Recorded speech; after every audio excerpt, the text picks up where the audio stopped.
The first thing, the main thing that keeps it real for all time. Milltown, Steeltown. It's like you think you know, but you really don't know.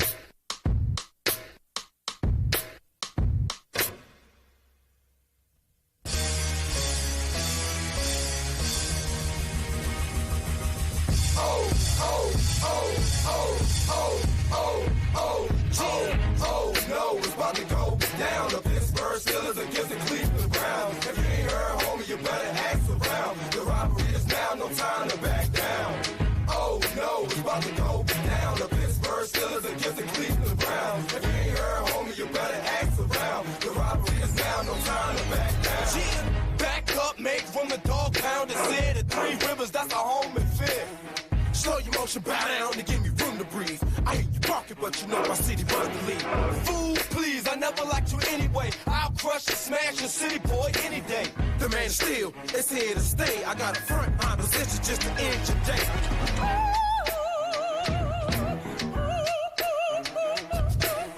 Two teams, a river, a world apart. My day ain't ending, it's just beginning. Don't feel timid, cause Pittsburgh is finished. I hate you, you make me mad. I gotta break you, took too many losses, and it's easy for my team to take. If you ain't heard, we don't bark, we bite. Watch how my dogs beat you up on Sunday night. You've been exposed, so fold to the black and gold. You make a move, and I guarantee you're gonna lose. You hit him so hard, you knock fear into his soul. Oh no, it's about to go down. The Pittsburgh Steelers against the Cleveland Browns. If you ain't heard, homie, you better ask around. The robbery is now, no time to back down. Oh no, it's about to go down. The Pittsburgh Steelers against the Cleveland Browns. Cleveland, Pittsburgh, it will never stop. Ever. The Browns and the Steelers have been knocking heads since 1950 when Cleveland joined the NFL, making it the oldest rivalry in the AFC. Two Rust Belt cities defined by their work ethic and their football teams. Tough, blue collar, and proud. Good evening, everybody. I'm Mike Patrick. It's great to have you with us. The Steelers have one of the best records in the NFL, and if they win tonight, they'd go to 7-2 and regain the lead in the AFC North. And they have been able to do it in spite of some key injuries. Ben Roethlisberger still not ready to go at quarterback, Joe, and that means that Charlie Batch gets another shot tonight. And Mike, Charlie Batch is one of those really feel-good stories. Here's a guy who's been out of the game for 4 years as a starter. Had a chance to start last week, but that's not like starting here in Pittsburgh, where he grew up, less than a mile from this stadium. But yet the job doesn't change for him. He has to manage the football game, and he has to give the ball to the running backs. That's Steeler football. But today he gets a different running back. He gets Deuce Staley, a guy that's missed half the time he's been here.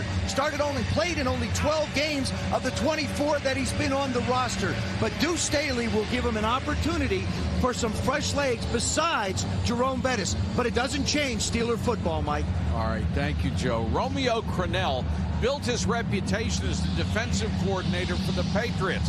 But when he got the chance to be the head coach in Cleveland, he knew he had to rebuild the foundation here. And one of the first things he did was get a proven 1,000-yard running back, Paul. That's Reuben Drones. And Reuben Drones is the real deal. Last year for the Broncos, he rushed for over 1,200 yards. This guy can play football. But when I talked to Romeo Crennel yesterday, the head coach, about him, he said, we needed more than just a runner. We needed a tough guy because we're in a tough division with Baltimore, Cincinnati, and Pittsburgh. And I said to Reuben Drones about it, what do you think about this tough division? He said, are you kidding me? I love to play smash-mouth football. Well, tonight, if the Browns are going to win this football game, Reuben Drones has got to have his best night because the Pittsburgh Steelers, in the last 20 games, they have not given up a 100-yard rusher. Well, tonight, get yourself ready for an old-fashioned fistfight. All right, thank you, Paul. ESPN presents Visa Skycam. Innovative technology that gives you a unique angle no other single camera in the world can achieve. And we're proud to bring it to you every Sunday night. When we come back, is a Legends record ready to fall on Sunday Night Football?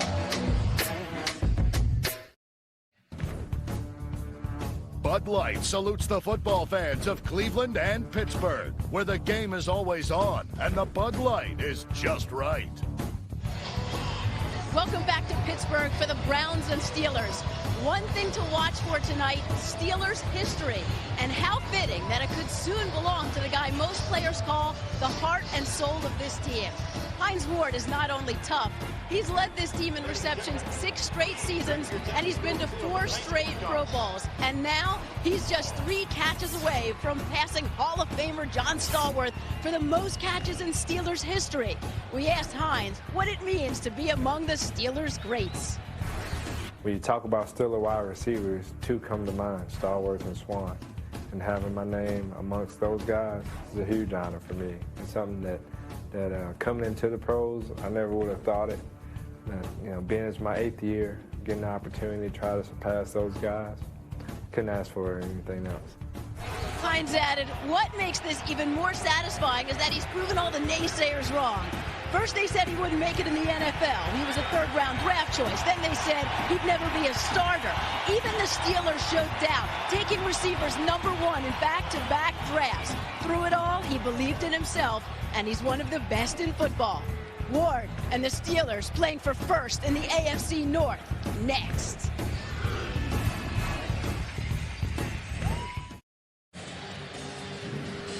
Welcome back to Heinz Field in Pittsburgh. We'll have a sellout crowd of more than 64,000 to see one of the great rivalry games in the NFL. And the first time Romeo Crennel has come to Pittsburgh as the Browns head coach. 3-5 so far this year, still harboring aspirations that this team can finish above 500 before the season's over. Bill Cowher, 8 division titles for the Pittsburgh Steelers. Only the legendary Chuck Noll won more. He won 9 during his tenure here in Steeltown. Jeff Reed to kick to Joshua Cribbs. McIntyre, the fullback, is the blocker up around the 10. Do you feel the electricity? Oh yeah, always do here. The terrible towels are out. And we are underway in Pittsburgh. Cribbs is averaging nearly 25 yards a return. Across the 30. Smacked down as he got to the 33.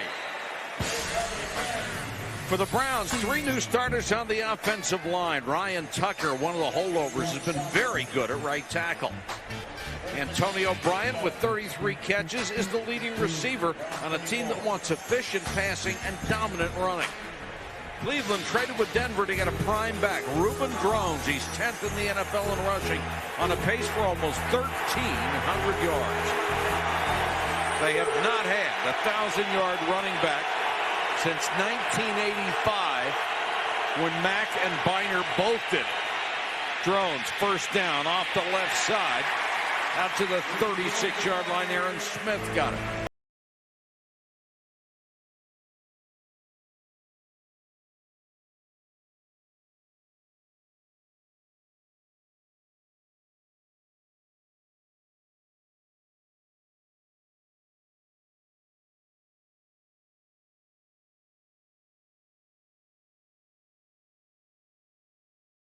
Making one big play after another. Hayden and Shea, 82 and 83, are in there at tight end together. On 2nd and 8, and Drones hitting the backfield, gets back near the line of scrimmage, and it was Krewalt who fired through, had him around the ankles, couldn't hold on, but certainly slowed him up. This is how you stop Reuben Drones. In the backfield. Get there as soon as the ball gets there. Reuben Drones really got traded here for 2 players from the Denver Broncos. You see his numbers on the year, entered 10th today coming into the game, but he really has established himself over the last 3 games as the force they need to run the football. Not all that big, not all that fast, but nobody runs harder. Empty backfield. Drones goes to a slot on the near side. 3-man rush on Trent Dilfer. Throws back against his body, has it complete and it could be enough for a first down. Trent Dilfer kept it alive and hit Antonio Bryant. One of the things you don't expect from Trent Dilfer is a lot of mobility. He's a pocket passer, but don't discount the fact that he feels pressure. Doesn't like what he sees to the right. He's not going to run. He's just buying some space to get the ball off. Nice job by Antonio Bryant fighting to get the first down. Dilfer, briefly a starter with Seattle. That's where he came from in the deal that brought him to Cleveland. As soon as he became a starter out there, he tore his Achilles tendon and was then the backup to Hasselbeck.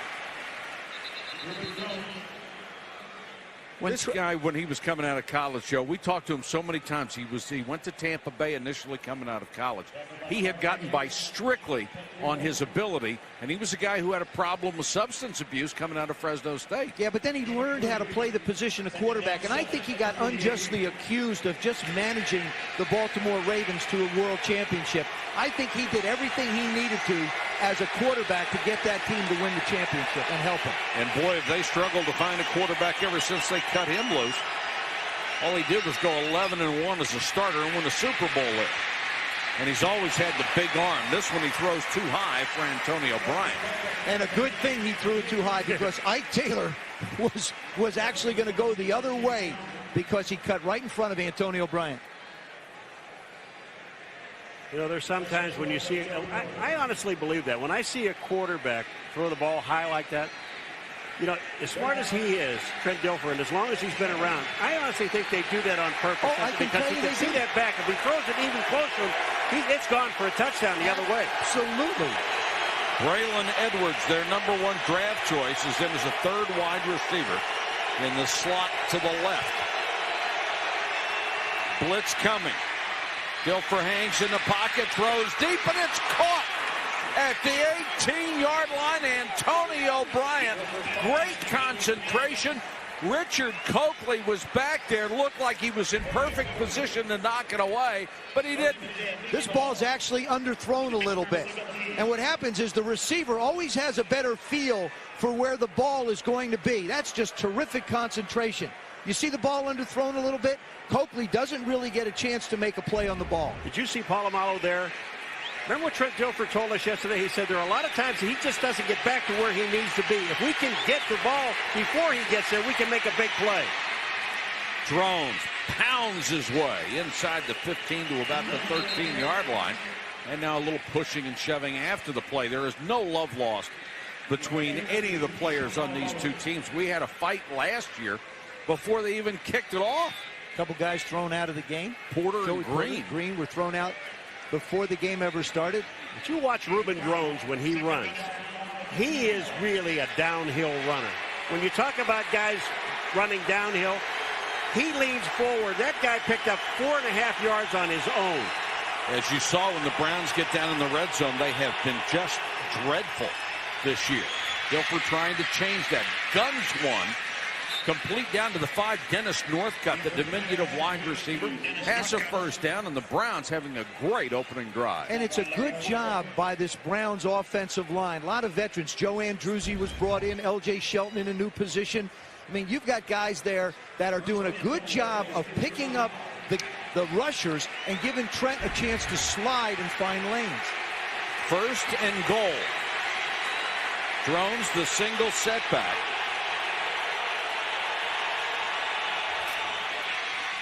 Dilfer, nice job to get away. Throws, tipped and almost intercepted. Shea Townsend had it in his hands and couldn't hold it.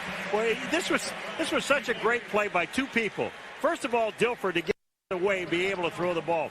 But Shea Townsend came across that end zone, and he was flying. Look at where this ball is thrown, down and away, but he almost makes the catch. The ball hit him in the hands, should have had it. Bryant didn't have a chance. This will be the 10th play of this drive. It's already taken 5:02 off the opening clock. Drones. Dragging Hope with him. Touchdown. Wow, what power. Chris Hope, the 206-pound safety, grabbed onto Reuben Drones, and he didn't have a chance. When I told you about him being a downhill runner, and he could see this end zone, watch the power. First of all, he was hit in the backfield. Now he's hit twice. And then when you can't hold on to him, this was Chris Hope that he runs through. His legs do not stop. You just watch his legs, his feet. Yeah, you're right, Ruben. Whatever you say. And that is his first touchdown of the year. This is a guy coming into this game with 646 yards rushing and had not scored a touchdown, but he gets a big one here. And Phil Dawson comes on for the point after. The Browns have had trouble scoring this season, only 14 points a game, but they get 7 early. I got to keep on trucking. Ruben Drones knows how big it is to get started early if you're on the road, especially if you're a big underdog the way the Browns are, and that scoring drive went 66 yards and consumed more than 5 minutes. Drones finished it off. Now Dawson will kick it away, and Quincy Morgan and Ricardo Coakley are deep. Bounces to Morgan at the 14. Had a seam and got it up to the 28-yard line.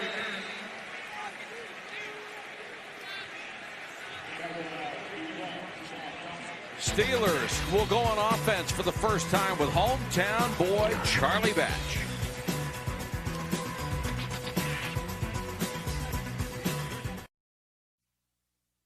ESPN Sunday Night Football, brought to you by GMC Trucks and SUVs. We are professional grade. Need for Speed, Most Wanted, Be Wanted, November 17th. Olive Garden, when you're here, your family. And Verizon Wireless. Watch ESPN Sports Clips anytime on VCast. It's broadband quality video right on your phone. Back in Pittsburgh at Heinz Field, the Steelers take over at their own 28-yard line. Crowd has been quieted by that early drive. Batch down the sideline just a little bit too far for Hines Ward, and the flag is down. The initial call, illegal contact against the Browns. You know what, don't you love it? The first play out of the box, they go to Hines Ward. Why not? He's your playmaker. Lee Bodden out there on the coverage. Gary Baxter has been injured, and Bodden filling in. He's a hometown boy himself out of Duquesne.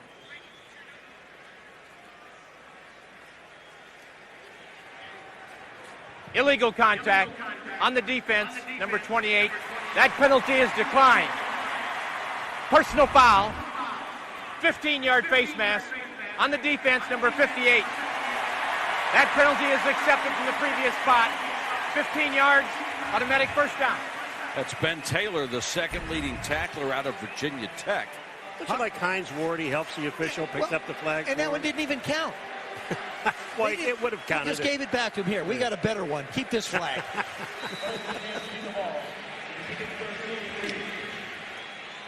Ward was the subject of a contract holdout in training camp this year. Finally came in, played a while, and the Steelers rewarded him with an extension. Deuce Staley, as the crowd yells Deuce, and he gets a couple of the fumble. Brown saying they have the ball, no signal from an official.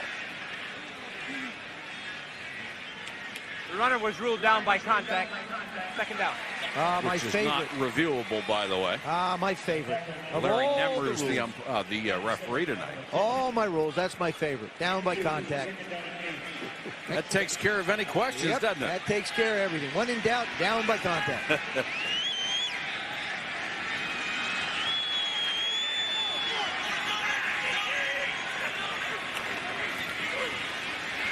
Batch, nice play fake, throws to the sideline. This one complete to Antoine Randall. Good throw by Charlie Batch. Hey guys, I'll tell you, Charlie Batch looks like an entirely different quarterback in this game than the game he started against Green Bay last week. He was high and wild and out of sync. This is a really nice throw on the run to Antoine Randall. Good turning of the hips, good spiral, nice delivery, nice lead on the move. You watch the hands on Antoine Randall. I mean, they are so soft. 15-yard game. Last week, the longest play they had, the whole game was 12. The Steelers have a terrific offensive line, especially run blocking. Alan Faneca, regarded by many as the best guard in football. Halfway through the year, Hines Ward has only 30 catches.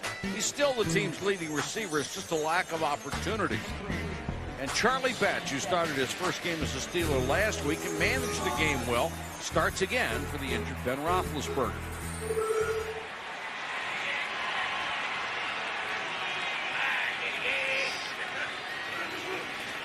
Batch fakes to Staley again. Under pressure, throws, and complete to the 20. Another strike. There's Hines Ward. Now he's within 2 of taking over the club's all-time lead in catches from John Stallworth. Do you see where he throws this ball? He throws this ball over the shoulder of Chris Crocker, number 25. He's going to be running back. Here's Hines Ward, but right in front of him. You see Crocker coming in? That ball went over his shoulder. He never saw it. Hines did. It was perfect. I really like the way Ken Wiesenhunt, the offensive coordinator, has started this game. He's given Charlie a chance to get into throwing the football. And Charlie Batch can throw the football. I thought he proved that as a starter for 4 years in Detroit. Back to throw again. Good blocking. Floats it into the end zone. Ward juggles. Touchdown. Dalen McCutcheon was with him, but Hines Ward with a juggling catch the side of the end zone. Boy, you know what concentration this has to be to get your feet down. The ball is bobbled. You've got to keep your feet in the end zone.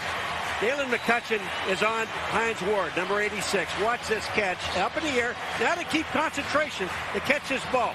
Both feet are still in bounds. He gets control of the ball and then falls out. Wow. That's unbelievable. And Dalen McCutcheon is still down on the field. Boy, that's close. He has to have possession before his rear end hits out of bounds.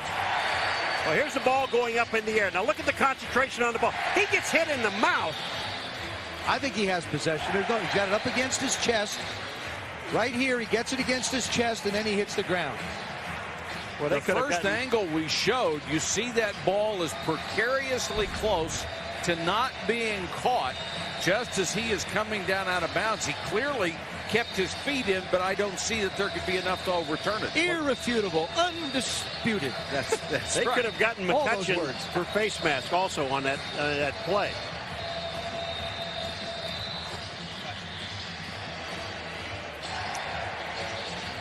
That ball was underthrown. Ward did a great job concentrating on it.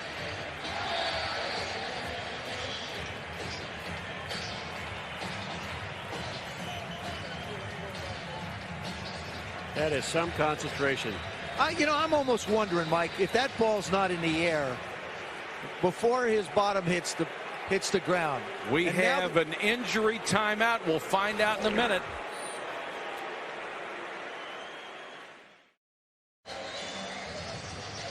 Larry Nemmers is checking replays right now because Romeo Crennel challenged the call of a touchdown on the field.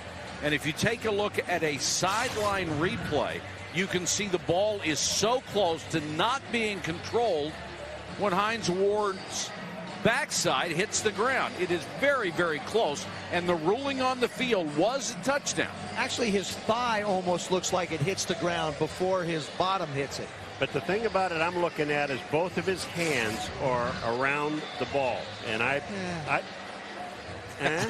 sorry. I had something in my throat. Yeah, no, you didn't. You went And Dalen McCutcheon is still down and now being tended to by a passel of people. And they have the cart only a few feet away from him. Dalen McCutcheon, as I said, he got his hand in the face mask of Hines Ward, but they really didn't make that much contact. It had to be when he went down. They have the cart out near him. They are putting him on a backboard, we are told. Okay. And here was the contact. All right, here's the contact. Now look at his right arm. His right arm is in the face mask. That's there. Now he's not close. I mean, he just doubled over. Right. Gets his arm. You know, he gets kneed in the stomach. He gets, Hines Ward knees him with his right knee in the stomach.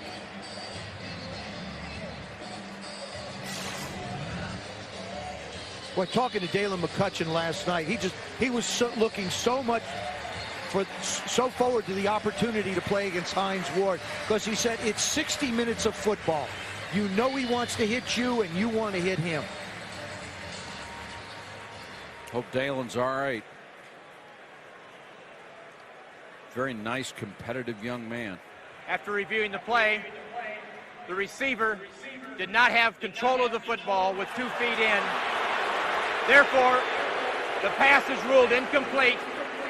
It'll be 2nd and 10 from the 20-yard line. That call could have Cleveland easily will not be charged with a team timeout. It could have easily gone either way, but Joe and I are right. Well, I'm sorry, Paul. I just couldn't resist that one. Thank you, because if you said I was right, Paul would be very mad. No, it really could have gone either way, and a tough break for the Steelers and a tough break for the Browns. That Dalen McCutcheon is being helped off on the cart, because, Paul, you were right on that replay. He took a knee right to the midsection, and Romeo Crennel gets his timeout back. And I think this will be a run. They've opened it up with a lot of passing. Now I think they'll run the football. Deuce Staley is the running back. Fast Willie Parker is out. And it's a screen to Staley. Deuce down near the 10. He has to reach about the spot he did for a first down, very close to that yellow line. Well, if they put the ball on the 10-yard line, he gets the first down. They brought Deuce Staley in to really take over for Jerome Bettis, and they're really close to the same weight, same body type. Excellent, patient, balanced runner. Guess who's in? 36 is in. Short yardage guy. Kreider's in front of him, number 35. This is power now. When the tailback's bigger than the fullback who's blocking for him, and Bettis tripped up, may have lost a half a yard. Jerome said there was no way he could take another 250 carry season. He really was hammered a year ago, but decided to come back because he would go back to his short yardage role. The fans want him to go for it here on 4th down. Now they're headed to the line real quick. The Browns scrambling, and Batch, quarterback keeper, I don't know, grabbed and thrown back. The Steelers did a heck of a job to get in position, and Andre Davis, number 54, grabbed him and pulled him down. The Browns have held on downs. How about that? How about the job the Browns did as quickly as the Steelers tried to line up and make a play? The job the Browns did were really great. Jason Fisk, right in the middle of that, does a terrific job. And Andre Davis came over the top, got a handful of the running back, and said, not this time. Charlie Batch trying to get the quarterback keeper, Bill Cowher, really upset. And we've got a timeout with 6:07 to go, first quarter.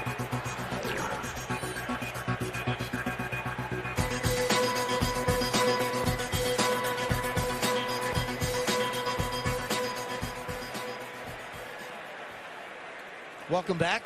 How about that? Huh? It's amazing. You almost thought you weren't away, didn't you? They're going to measure for it now. That was the fastest commercial we've ever had. That was so quick, Mike. If you blink, you almost missed that one. You know, it's amazing. They had third in about 6 inches. They lost a half a yard. They had already signaled that Cleveland had the ball. Now they've confirmed it. We're going away again.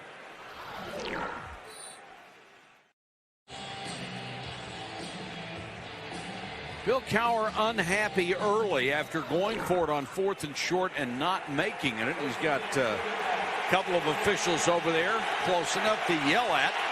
Trent Dilfer, who was very good on the opening drive that led to a touchdown, 51 yards through the air, now has to take over deep in his own territory. Got a deep Timo flag. von Oelhoffen will get in on this tackle. And now we'll check the penalty flag, which flew in the middle of the play. A lot of Steelers getting around the ball.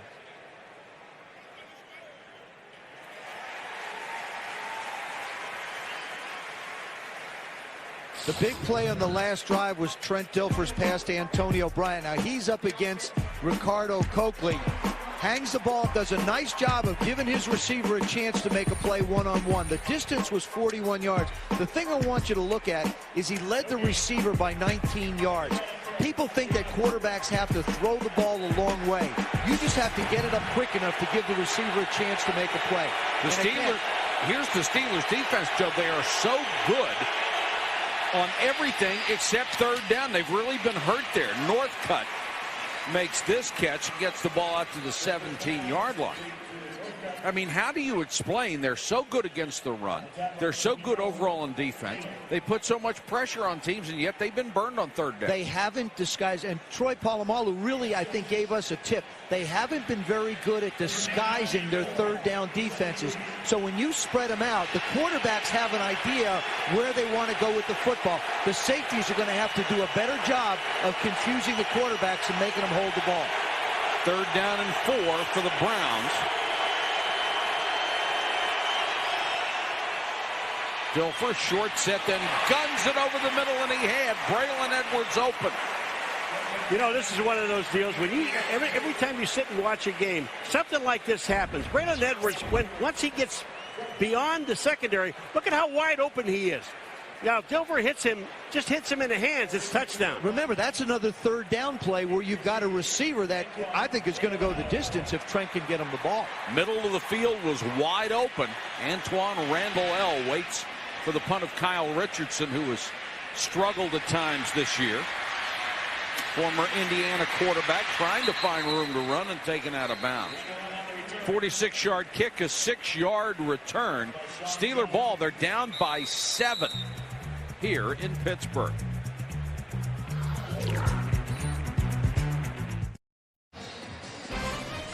Monday Night Countdown at 7:30 Eastern on ESPN. It's the best place to get ready for Monday night's action. Then on ABC at 9 Eastern, Drew Bledsoe and the Cowboys go to Philadelphia to take on Donovan McNabb and the Eagles on Monday Night Football. The report on Dalen McCutcheon, an abdominal injury. That's as far as we have gotten with that. Ray Mickens, number 23, is in at his spot at left corner. And back to the ground game with Deuce Staley up to the 49. Let's check in with Susan. Mike, one of the most compelling things about Charlie Batch's start tonight, he grew up close enough to practically see his house from here. Always a diehard Steelers fan, a star at Steel Valley High School in Homestead. And as his mom, Lim, told us, he's never forgotten where he came from. Every summer, he runs Project Chuck for about 230 neighborhood kids, refurbished hoop courts, kids get mentoring, and they see if Charlie can make it in life, we can too. And he is very proud, Susie, to be from here. One of the reasons he was willing to take really a decline in his chance to start it all to come here was because he was a Pittsburgh native. There were a lot of people, I think, like me, who still thought Charlie Batch could play in this league. But also having a chance to play last week in Green Bay, getting a chance to start tonight, and possibly next week, because I don't know if Ben Roethlisberger is going to be ready. Those 3 games could be an audition for him for maybe some other teams that might be looking for a veteran quarterback. What's amazing is he hasn't played for 4 years. And you know the dream still lives. I mean, guys who had the kind of talent he did in high school and college, they still believe they can do it. If somebody gives them a chance, they might be able to. They'll whistle this play dead as Veron Haynes comes in. False start offense, number 64. 5-yard penalty, still third down. False start is called on Jeff Hardings, the center. We've talked about how poorly the Steelers have been on defense, with 44% giving up on third downs. Conversely, on offense, they've been equally as bad. They're only converting roughly 29% of the opportunities that they have had. They're 31st in both categories. Very unusual for a football team that runs the football as much as the Steelers do. Of course, Bill Cowher pointed out something that might make that a little deceptive. He said we've been so good on first and second down, we haven't had that many third down chances. Blitz coming on Batch and throws right in the arms of Hines Ward. He can't hold it. Well, I don't think he'd have gotten the first down on that play anyway, because Ray Mickens was right with him as he came across the middle, and he had about 6 yards to go. Here is, they get some pressure on Charlie Batch, and they're doing it with the front 4. That was Thompson, number 51, that got in. No one even blocked him. Now they'll have to kick it away. Gardocki to punt to Northcutt, who can be an electric kind of kick returner. Gardocki has gone over 1,000 punts without a block, and the line drives this one out of there. And down inside the one. Chidi Iwoma got down there and plenty of time to stand near the goal line and say, come to me, baby, and downs it inside the 1 yard line. 3:02 to go. First quarter from Heinz Field in Pittsburgh. The Browns have been backed up to their 1 yard line. And if you're defensive coordinator Dick LeBeau, one of the most respected coaches in the entire NFL, what do you want to do here? I think you put a lot of guys at the line of scrimmage, and you're working now for a score. You're going to try and get a safety. Watch for the explosion of the defensive line. See, I wouldn't give the ball to Reuben Drones. I'd give it to Terrell Smith. I'd give it to the closer guy. Drones 7 yards behind the line of scrimmage, and they do give it to the closer guy, and he barely made it out of the end zone. That's Terrell Smith. Look at the penetration of that defensive line. These guys, you're talking about from tackle to tackle. Look at this penetration by the defensive line. You don't see a black shirt being moved backwards. They all went forward. Here they come, and there's just no place to run. How about a quarterback keeper? That didn't work too well. That one would be worse because then Trent would have a headache. Now Terrell just has it. Now I'd run play action. Drones breaks the line of scrimmage, and look at him run. Reuben Drones pounds his way outside of the 11, may have a first down. Chris Hope, number 28, all he wanted was somebody to help him because Reuben Drones attacked him. Chris Hope is number 28. Reuben Drones is going to cut back to his left. Look at here. That's Chris Hope on the other side of him, and his legs never stop. Watch his feet. Keep an eye on this guy's feet. The only thing Chris Hope needed was a saddle. Because he was right, and then Polamalu comes in and tries to get him down. There are 5 black shirts trying to get him down. Well, you got to like the way Terrell Smith came downfield and tried to get a couple of those guys off his tailback. Short, it'll be third and very short for the Browns, who would like to get some operating room. But that is why they really like Drones in Cleveland, because he runs so very hard every time. Oh, Reuben. That's what I do when I go in the huddle if I'm the quarterback. Reuben. Stand right over here, Reuben. Hey, guys, who do you think we're going to give the ball to? Reuben. Give it to Reuben. Steeler fans on their feet.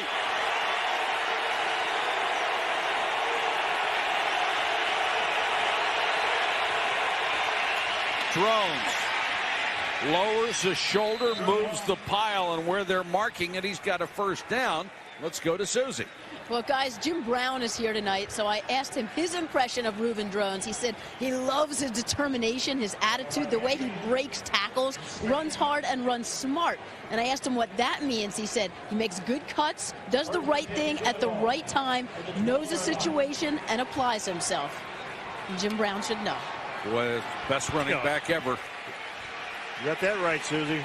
Reuben Drones is so much fun to be around. He's got a great personality, a great laugh.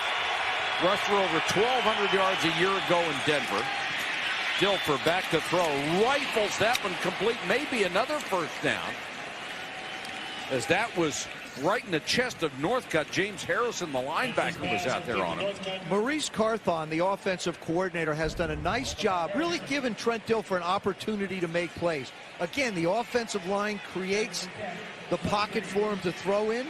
Northcutt circles around the linebacker and winds up in a void. 5 for 8, 68 yards. That's a good start. Tell you what, he has matured throughout his career. He's gotten better and better, smarter and smarter. Drones pounds his way out to the 28-yard line. Browns are having an outstanding first quarter here in Pittsburgh. But when you have a runner like Reuben Drones, you can do anything you want to do as a quarterback. Any kind of a fake you make, any kind of play action pass, anytime you want to sit back in the pocket, they have to respect Reuben Drones first. And until they slow him down or stop him, Trent Dilfer is going to have a field day. The other thing that I've been impressed with Reuben Drones is his ability to make the secondary people miss. The safeties are trying to tackle him, and they can't get a shot at him.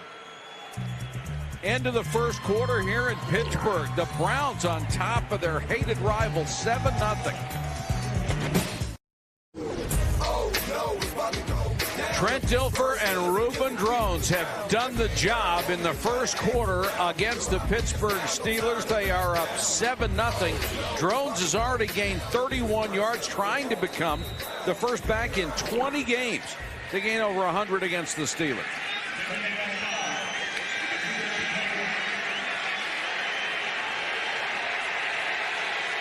Second down, 5 yards to go for the Browns at their own 28. Blitz coming. Dilfer screen to Drones. Good block. A lot of room to run. Reuben Drones to midfield. Finally brought down by Chris Hope. And Jeff Fain, the center, was out in front throwing a nice block for a gain of 22. When you have the ability to run the football inside, look at the Steelers all try and come inside. Now you get Drones out on the outside. Good job of blocking. The linemen all find somebody.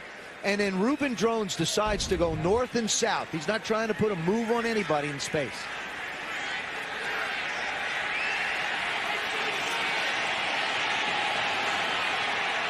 Browns playing with a lot of exactness in this one. Here's the toss to Drones. Doesn't get back to the line of scrimmage. Swarmed under Larry Foote, led the way.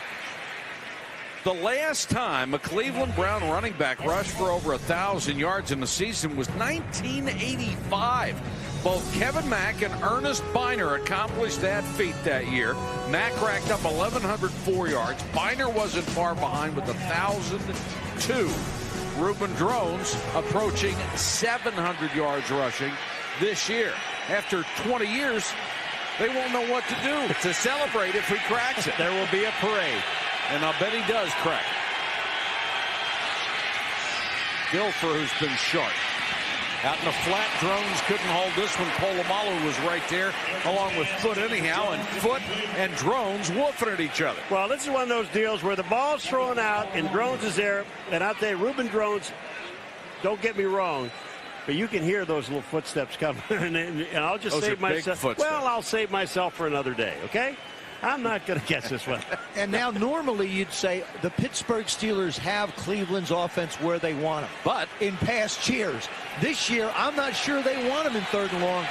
If I was Dick LeBeau, I would not drop people back into coverage. I would bring pressure on Trent Dilfer. And Jason Wright checks in. He's number 29, up from the practice squad a week ago. Played last week, played pretty well. Dilfer under pressure. Trying to run for it. And Polamalu sees fresh meat and comes up and gets Trent Dilfer. I'll tell you what, Polamalu, you talk about a guy all over this football field. Troy Polamalu, look where he is on this field. Then look who goes up and makes the play and stops the first down and then make a hit. You know what? We talked about him. Did you see him? He keeps his head up, and he makes the play. Well, the other thing is Trent really just absorbs the blow. He can't get out of his way, so he just sort of lowers his shoulder and takes the shot. I love the hair flowing behind him as he's chasing somebody down. He really looks neat. Kyle Richardson to punt it away. Antoine Randall got a little running start and got up over the 20-yard line. 7-yard return after a kick for 32 yards. Boy, they're yelling at each other after every play. It typifies this rivalry. ESPN Sunday Night Football, brought to you by Southwest Airlines, proud sponsor of the NFL and official airline of Super Bowl 40. Budweiser Select, finally, bold taste beats a clean finish. Expect everything. Moto Rocker with iTunes. Visit Motorola.com for details. And Forterra, soft on the inside, tough on the outside. Rocky Bleier was a member of the Steelers dynasty that won 4 Super Bowls. He also won a Purple Heart and a Bronze Star in Vietnam, which is most important, or more important to most of us than what he did on the football field. And he was my chaperone when I went to the University of Notre Dame, when I had a chance to look at the university as a possible place to go. And let you in anyway. And they let me in anyway. Did you take him to the prom with you? Rock's a great guy. You bet he is. Charlie Batch Double clutch, gets out of trouble. And goes head first out to the 35-yard line. Charlie, got to learn to slide, buddy. I know it's been 4 years. Not this game. This is a game you don't slide. Everybody seems to want to punish each other. Watch Charlie Batch when he tucks it away. Now, the smart thing is to slide. I don't think so. Not for him. I'm going head first. But he's punishing Hines Ward. Watch this. Why? He's running right into Hines, hits Hines Ward right in the back. He's hitting somebody. No, he's hitting somebody. It doesn't matter. I'm hitting. Jerome Bettis comes in on first down from the 35. Little flanker screen. They get the ball out to Cedric Wilson, ex of the San Francisco 49ers, and he's taken out of bounds by Lee Bodden, who must have been a tremendous athlete to jump from Duquesne here in Pittsburgh to the NFL. You think Duquesne's that bad? Well, no, but it's not a football factory. They could do good basketball. Yes, they used to have great basketball. Yeah. One of the great names of all time played for them, Cy Hugo Green. Sure, Mike. Bettis up the middle. That's one of the great names of the Steelers right there. You're Yes, right. it is. Jerome Bettis. There's a guy that just really hasn't quite been able to get himself as healthy as he would like. Sat down for a few weeks. I saw him during warm-ups. I said, "You working tonight?" He said, "I wouldn't miss this one for the world." Had to sit out the first 3 games with a calf injury. Or not the first 3, but he missed 3. And without Willie Parker in the backfield for the Steelers, they just don't have that breakaway threat at running back. But they'll make your nose bloody with those other 2 guys. Kreider sneaks over to the right side, and the bus is hammered as he got just back to the line of scrimmage. Orpheus Roy, who's always been a very active defensive lineman, made the tackle. And Jerome Bettis, 5th all-time, trailing one other current player, and that's Curtis Martin. 13,435 yards. That's the rushing yards he has in his career, and he is 5th all-time or 4th all-time in the number of carries. You know, when he leaves, there's a guy that everybody's going to really miss, Jerome Bettis. And I think this will be his last year. I think we get a chance to see him for the last time this year. And what a good guy he is and has been throughout his entire career. Batch under pressure. Hangs it up in the air, and it's dropped right in the lap of Cedric Wilson. The defenders kept going. Wilson found the ball and came back as a gain of 43. I'm going to tell you what. That's right. There's Charlie Batch's mama. But I'm going to tell you, this ball was so far underthrown that Charlie Batch would like to have it back. Wilson, look at this. Watch how far underthrown this ball is. And Wilson's going to come back to it. All the defenders are gone. He sees the ball. They're 5 yards off of him. And it's not that Charlie Batch can't throw it that far. Orpheus Roy was right in his face, and he couldn't step up. But it's a first down, and Bettis, nice hole off the left side. The bus inside the 5, pounds his way to the 2. What sweet feet he just showed. Chris Crocker comes up and tries to put a hit on Jerome Bettis, and he just gives him the dead leg and is gone. You want to see sweet feet? How about dropping that left shoulder? When he hits this hole, he's going to drop his left shoulder. Watch this. Right now. Bam! He doesn't go backwards, folks. That was a first down. Bettis. No signal yet. He's on the 1 yard line. And this guy's got 4,820 touchdowns at the 1 yard line.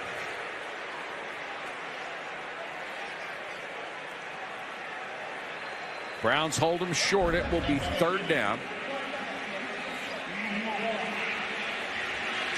Check it second.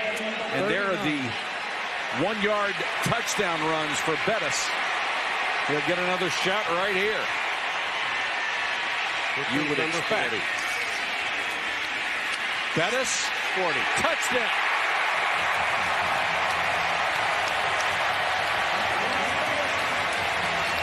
Kendall Simmons pulls from the right guard spot and led him through the hole. Well, during that drive, I mean, that's just one guy making a great play. Cedric Wilson creates the opportunity for Jerome to get in the end zone. That play Cedric Wilson made, Joe, coming back on the ball. That's concentration on the football. He just let everybody go by. He's the only one that saw the ball. The two defenders were just running with it. I'll tell you what, looking at Jerome Paul, too, you made a great point. They will miss him when he decides to hang it up because he is such a force when he's healthy in short yardage situations. Jeff Reed to tie it. Tell you what, there's no place for anybody that's afraid out there tonight. If you're afraid, go home and buy a dog.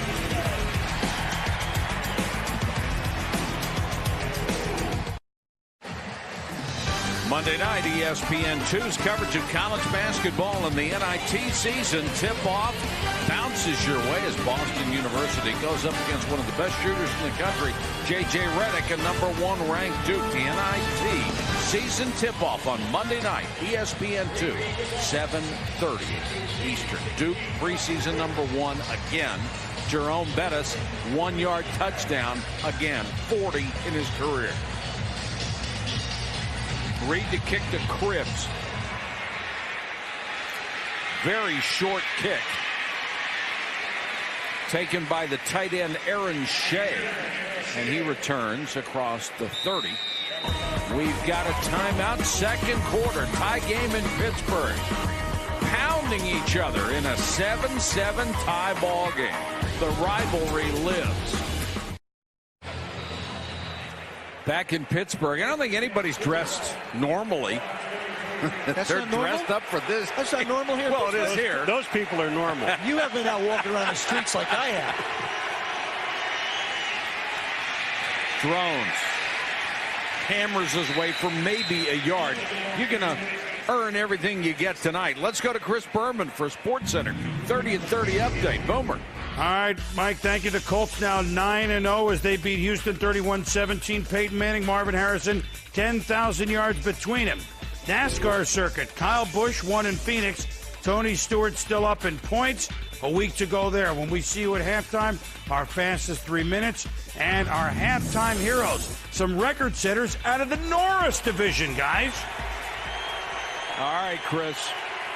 Aaron Shea, a tight end, was out as the flanker comes back in motion, and the Steelers show blitz, start offense, and the Browns number 61, move. 5-yard penalty, still second down. That's Mike Pasillo is in there for the injured Cozy Coleman at right guard.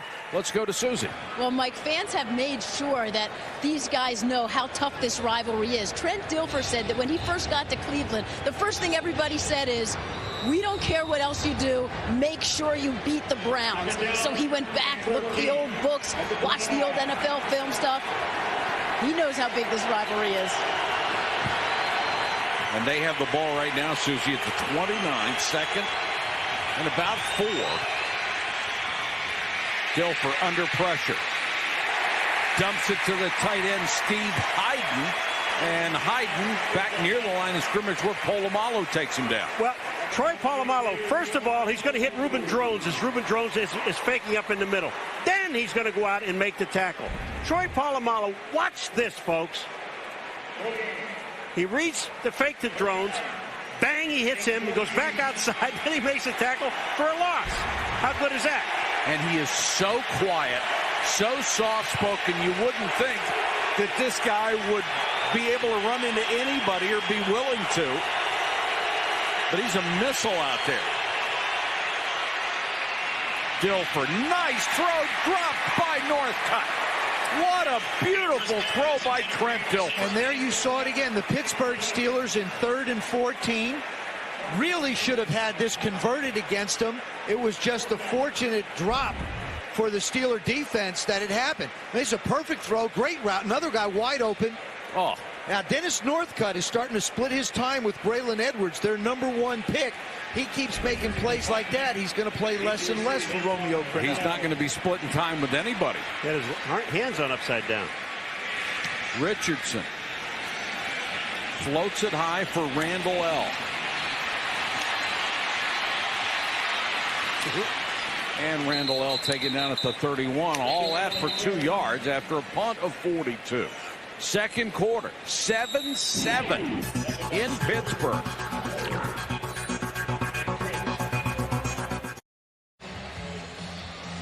6:17 to go first half. Browns and Steelers knotted up at 7.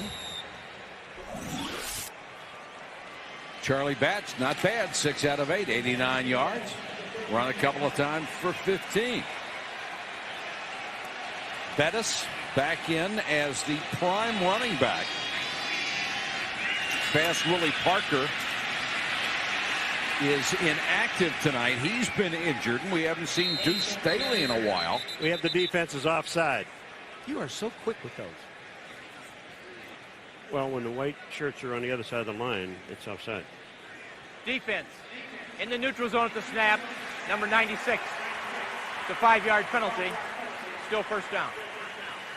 On the last drive for the Steelers, Charlie Batch to Cedric Wilson was the big play. You can see on pass track, Charlie gets pressure from Orpheus Roy and just hangs it up. What a terrific job Cedric Wilson does coming back and making a play on the ball. That's just a receiver having the ability to find a ball in the air. And a lot of guys aren't good at it. 1st and 5 after the penalty. Batch. Hines Ward on a little flanker end around screen. He picks up 6 yards, forced out of bounds. Chris Crocker made the tackle. That ties him with John Stallworth. One more, and he is the all-time leading receiver in Steeler history. Couldn't happen to a nicer kid. Well, every time you see him before, after, and during, he's smiling. He's smiling right now. He picks up the first down. He gets whacked, but he's up smiling. He loves to play.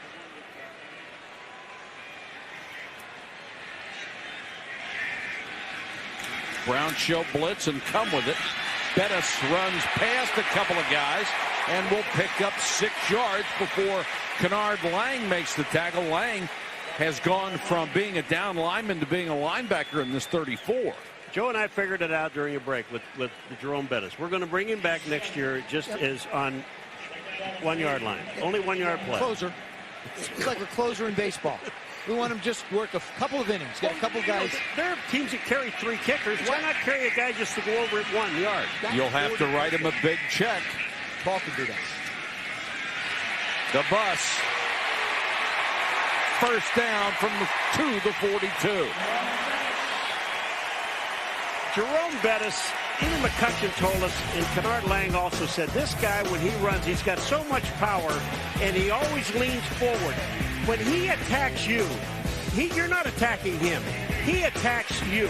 He finds you, runs over you, and when he gets close to the goal line, you might as well just forget it. That's his.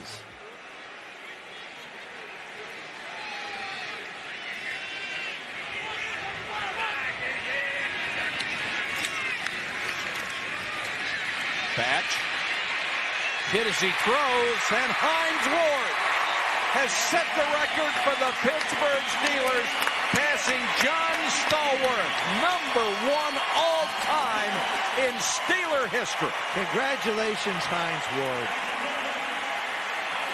And no one respects Swan and Stallworth more than this guy does. The crowd on its feet. Hines Ward will save that one and relish the moment to a guy who's made the last 4 Pro Bowls.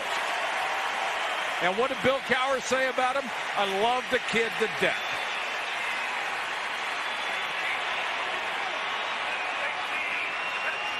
Deuce Staley in at running back. Has the toss, gets a block. And taken out of bounds. Antoine Randall, nice block. Nice job here by Hines Ward. Just moving along into the traffic. Get through it now on the other side. Comes back, gets the ball. Terrific job by Charlie Batch creating an opportunity to get the ball off. And he realizes that he's not in an offense where he's going to have 80 or 90 catches anymore. He's had it here before, but they're not going to throw the ball that much, which I think puts more pressure on him and even makes him that much better a receiver. 2nd and 7 for the Steelers. Deuce may lose a couple. Let's check in with Susie. And Mike, Hines Ward, he just fits this team, this city so well. As Bill Cowher said, he epitomizes the game. He is not the fastest. He's not the greatest route runner. He doesn't have the best hands. but his passion, his approach, his presence is infectious. Cowher said he just loves the way he plays. In 14 years, he said there were few players that he would get involved in money and contracts. Hines Ward is one guy he said he wanted to step up for. Said he went to bat for Susie, and that was good to hear. And Ward says what an honor it is just to be on the same page with Stallworth and Swan. A lot of family, a lot of friends here tonight. Batch has this one batted down, incomplete. Rodney Poole, the rookie out of Oklahoma, got up to knock this one down, so the Steelers will have to bring on the field goal unit. I love the way Hines Ward described himself. He said, I'm a chain mover. That's what I do. I pick up first downs. I'm a chain mover. When you start talking about the top receivers in this game, Marvin Harrison, Randy Moss, Terrell Owens is one of those guys that's just exceptional on the field. You have to talk about Hines Ward in that category. Jeff Reed, who's 14 out of 17 this year, will try from 42.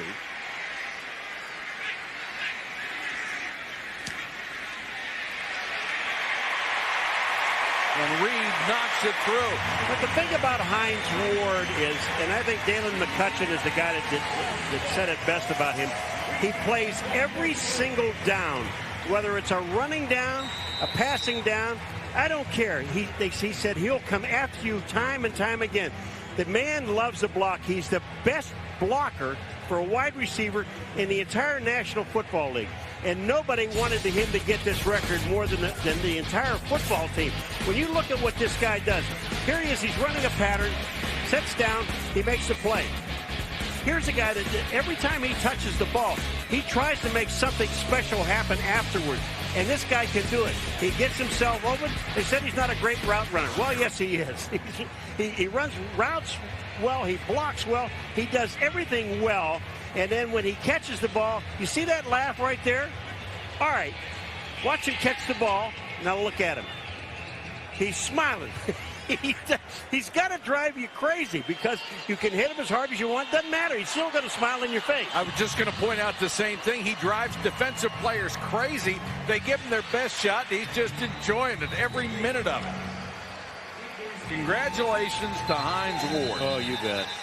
And if you're going to have the running game the Steelers have had since he's been here, you need a guy like him who will go downfield every single play and try to hand somebody their lunch. Coming into this game, he was ranked, what, 43rd in receptions? Yeah, 43rd. Yeah, 43rd. Because they have thrown the ball so infrequently. It isn't the quantity all the time, it's the quality. And he creates quality catches for this offense. And how good has Charlie Batch been tonight? Pretty good audition, I think. And that offense is in pretty good hands right now with Roethlisberger still on the sideline. Here comes Joshua Cribbs on the return for Cleveland. He's taken down just shy of the 25. There's a marker down. Mike, at the end of the first period, Reuben Drones had 9 carries. During the return, number 79. 10-yard penalty. First down. He had 9 carries for 31 yards. He now has 11 carries, and we were almost at the 2-minute warning in the second quarter for 31 yards. Steelers are making adjustments. I think this is the one thing about Dick LeBeau that impresses me. He doesn't do a lot of changing during the course of a season. He just puts in his defenses during training camp and then gets his guys to just play them exactly the way he wants them. I think it's more the way he calls the game than trying to play a chess match with offenses that makes him exceptional. They announced the penalty on number 79 for the Browns. There is no 79 for the Browns. Reuben Drones picks up 3, maybe 3.5 on the delay before Aaron Smith made the tackle. And the Browns have really been shut down here in the second quarter. Before that carry, they only had 27 yards in the period and had not scored, while the Steelers got all 10 of their points. Stay tuned for the Kia halftime show. Chris Berman will have the fastest 3 minutes in television, his halftime heroes, and a look at LeBron setting a record. That's all on the Kia halftime show. King James is at it again, huh? Yes, sir. Right at the start of the season. Second call at 6 for the Browns, and Gilbert will go to the shotgun. Blitz coming. Pass complete. And that is enough for a first down. Antonio Bryant, who wore out his welcome in Dallas and was traded here a year ago, gets the first down. This is where you really see how good Trent Dilfer is. The way he manages the game, the way he'll manage the clock.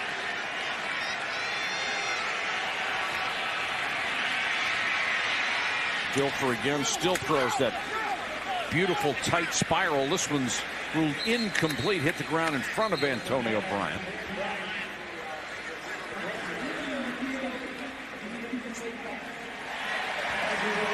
I would not let Trent Dilfer just stand back there and throw the football. I wouldn't either. I'd come after him. Well, they're trying.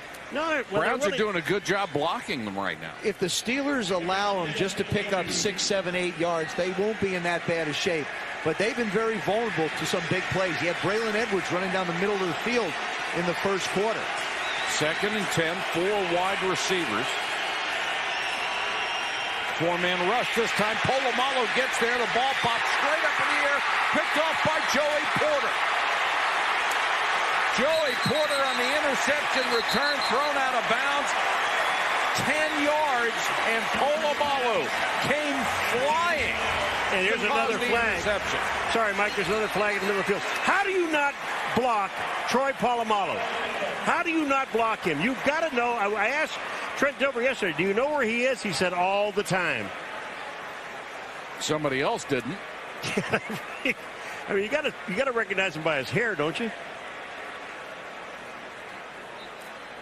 Dilfer thinks it's good news. Well, yeah, if there's a penalty afterwards, but he got nailed. Personal foul, unnecessary roughness on the return team after the play was dead, number 50. That's a 15-yard penalty in the dead ball spot. It'll be first down, Pittsburgh.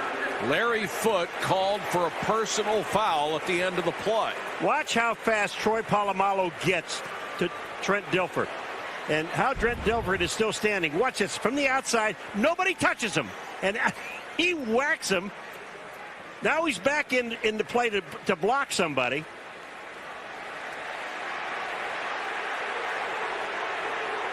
Play is over. Larry Foote. I thought that was a pretty good block. Was it something afterwards? Yes, yeah. It was. The ball was already dead. He picked up a 15-yard personal foul penalty. Well, they're hitting each other anyway. Let him go. Well, Trent Dilfer sure knows they're hitting out there. Whoa. Good thing he had on rib pads. So the Steelers get it at the 40.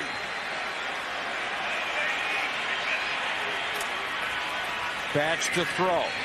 Little screen to Haynes. He's down to the 33. Clock is running, 1:09. Steelers have all 3 of their timeouts. Used the first one. You know, you talk about Troy Polamalu, where he lines up. Well, we asked him yesterday, is there any one position? He said, I've lined up in all 11 positions on this field.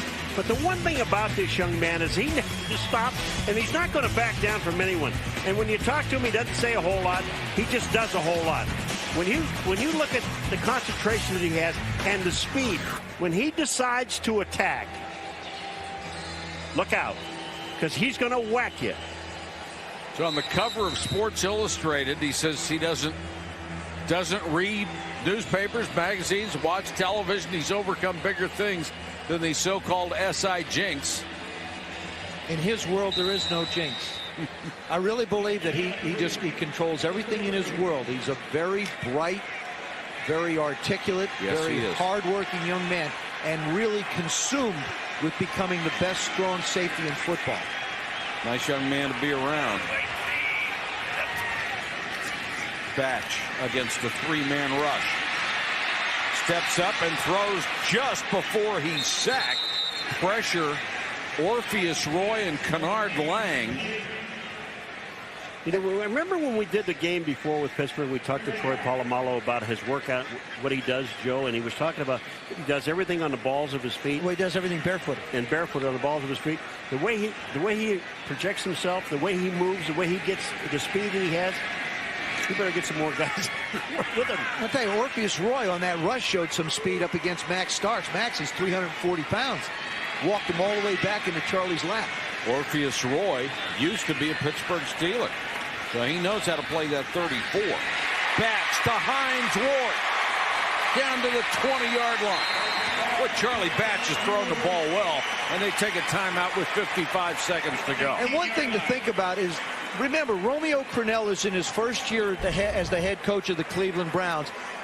Charlie Batch is working against a defense that is trying to learn a new concept. They're trying to learn how to play the 34. And on that side, you have Kennard Lang as a linebacker who was a down lineman. And one of the things that Kennard talked about was trying to close the window for the quarterback. And what he meant by that was, as he drops, don't leave those kind of holes open for the quarterback to throw the ball into.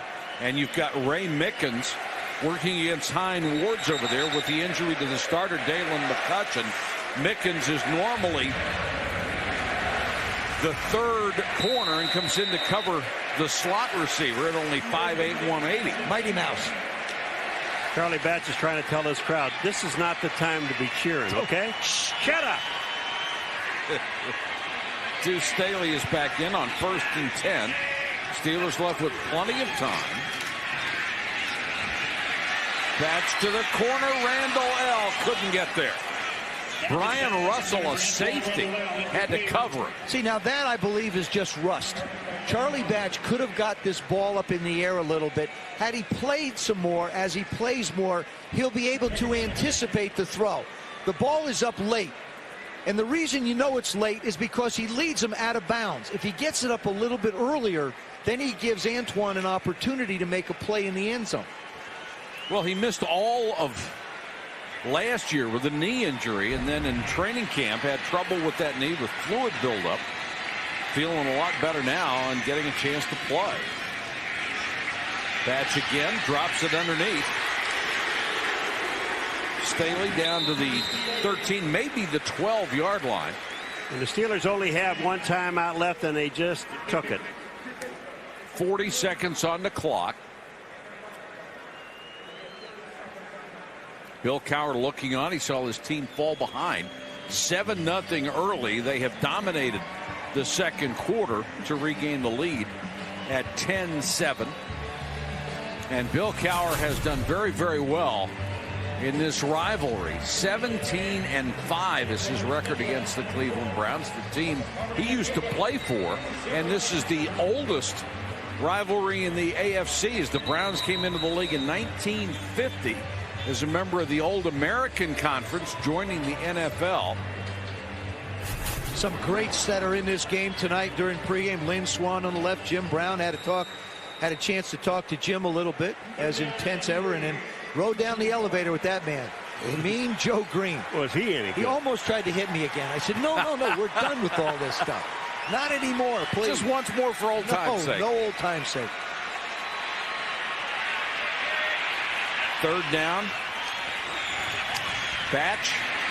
Hines Ward, what a catch. That'll be a first down at the 7. The clock will run. Plenty of time, 30 seconds. Get up and spike it, stop the clock. There you go. And they kill it with 25 seconds. So you have plenty of time, easily get off 3 pass plays. Watch the catch Charlie Batch makes. Just reaches out to his right, extends himself, brings the ball in, protects the football. Wow. That was Hines Ward, Joe. I'm sorry. But that would have been a great catch by Charlie Batch, had thrown it to himself. Charlie threw it to himself and then ran over there and handed it to Hines. Wasn't bad by Hines Ward either. No, I liked it. Thank you, Paul. You're welcome. It's great throw. Well, you can't make a mistake up here. I mean, there's 3 of us. The other 2 are going to catch it. To the goal line. They are going to mark it at the 1-inch line. No celebration. Hines Ward. Now they've got to come up and either run the play or kill it again. Batch. Charlie Batch goes on the quarterback keeper. What happens if he doesn't get in on that play? The clock is going to run out. His mom's tickled. There was a Charlie Batch play, Paulo. But I just like the fact that he used his head. He knew it was 3rd down. If he doesn't get in, the clock probably runs out. But if he spikes it, it's 4th down, and Bill Cowher has to make a decision. Charlie Batch just got up under the center, took the bull by the horns, and said, I'm going to sneak it in. Very well run 2-minute drill. He wasn't going to let a coach have a chance to make a decision and maybe go for a field goal. Charlie Batch got up there, called his own number, and scored.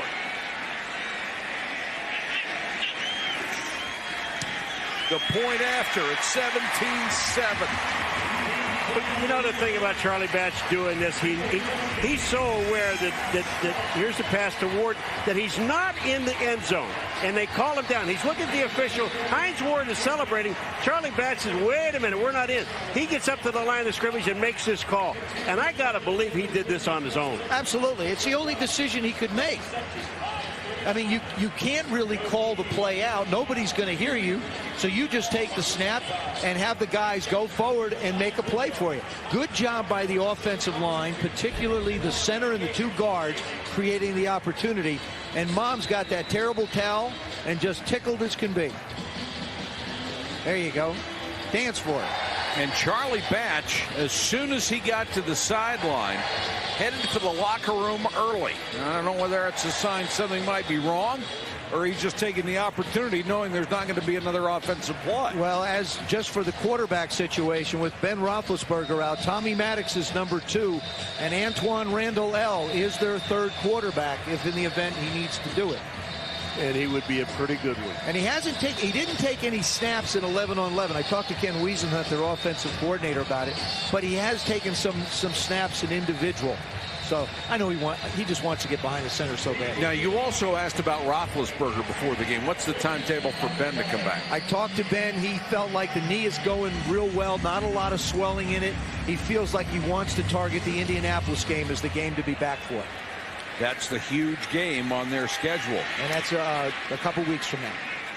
Terrell Smith takes the short kick and returns it as the clock runs out here in the first half.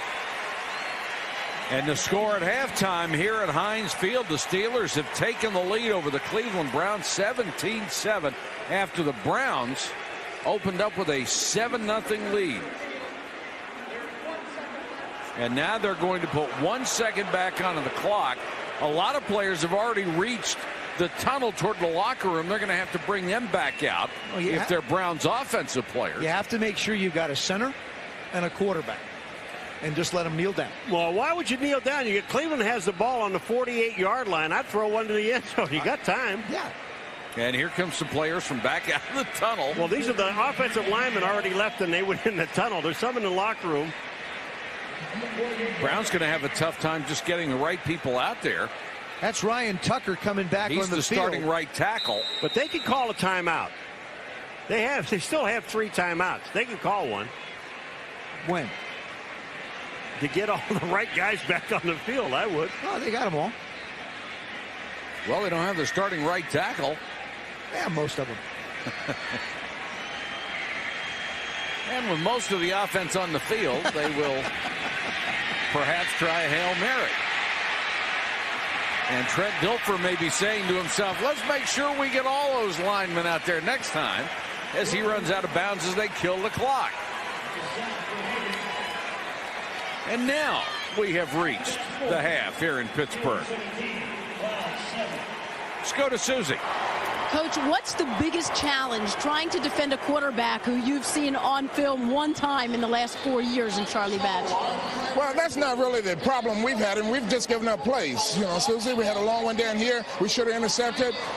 We don't intercept it. They didn't make the play, and then they end up with a touchdown as a result of it. So if we make more plays, we are in the game, all right? And we still got a second half to play, so we're going to go in and try to straighten out some of the things we did wrong because we were close on a couple of plays, and we're going to try to make them. Thanks, Coach. Okay.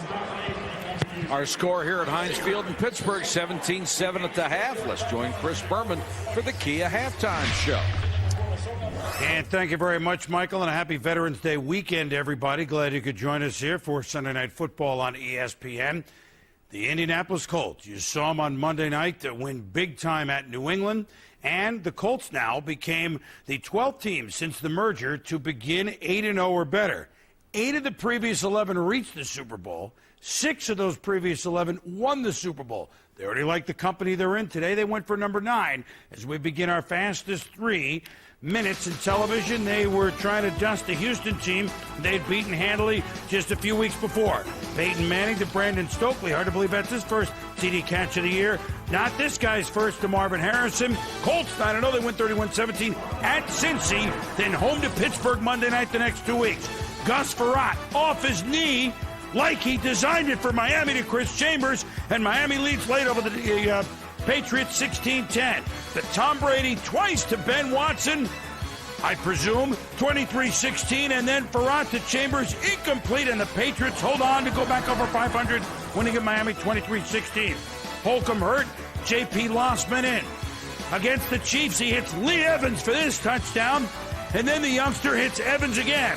Bills beat the Chiefs 14-3 in Buffalo.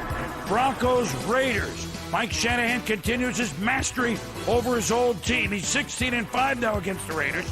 Jake Plummer to Ron Smith. More touchdowns than any of the Bronco, breaking the mark that he shared with TD. Mike Anderson a touchdown, 31-17. Denver 7-2. Tiki Barber. Giants down 8. Barber runs for a touchdown and a 2-point conversion, but Paul Edinger's 48-yard field goal gives the Vikes a 24-21 upset of the Giants. More on this game in our halftime heroes. What a game this turned out to be. Redskins Bucks. Chris Sims of Tampa Bay. D'Adell Shepard. Bucks within 135-34. After Penley moved the ball at the 1 on the kick, John Gruden gambles. Mike Allstott scores. The 2-point conversion. Bucks win 36-35. Jake, daylight come, you got to Del to Kerry Colbert, touchdown the hard way. Brooks Bollinger, intercepted by Will Witherspoon. Panthers douse the Jets 30-3. They've won 6 straight.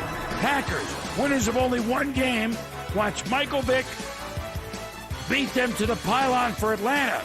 But the 6-2 Falcons, no match for the 1-7 Packers. Birthday boy Sam Khan, in God we trust. 3 touchdowns. Packers upset the Falcons 33-25. Sean Alexander's ragtime marching band. 5 straight years of 15 or more touchdowns scored. And when Matt Hasselbeck hit DJ Hackett, Seahawks have swept the Rams this year 31-16, a stranglehold in their division. Kyle Bowler back at quarterback for Baltimore didn't help. Mike Peterson picked for Jacksonville.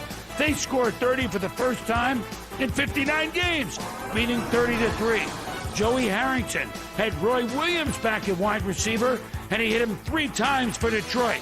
The first wideout for the Lions since Herman's Moore in 95 to catch 3 in a game. Lions beat the Cards 29-21. The longest play in NFL history, turned in by Nathan Vasher of the Bears. Missed field goal, Niners Joe Nedney, last play of the half. What? Makes the move on 8 Niners right there. And Vasher keeps rolling like a CFL play, trying to avoid the Rouge. Briggs with a block. Right there. Brian Urlacher with a block. Right there. The Bears have won again. They beat the Niners 17-9. More on this in a moment. This halftime show is presented by Kia Motors, the power to surprise. When we return, halftime heroes, you just saw one of them into the NFL record books, into the NBA record books, and he's not yet 21, and racing, coming down to the wire. We'll be back.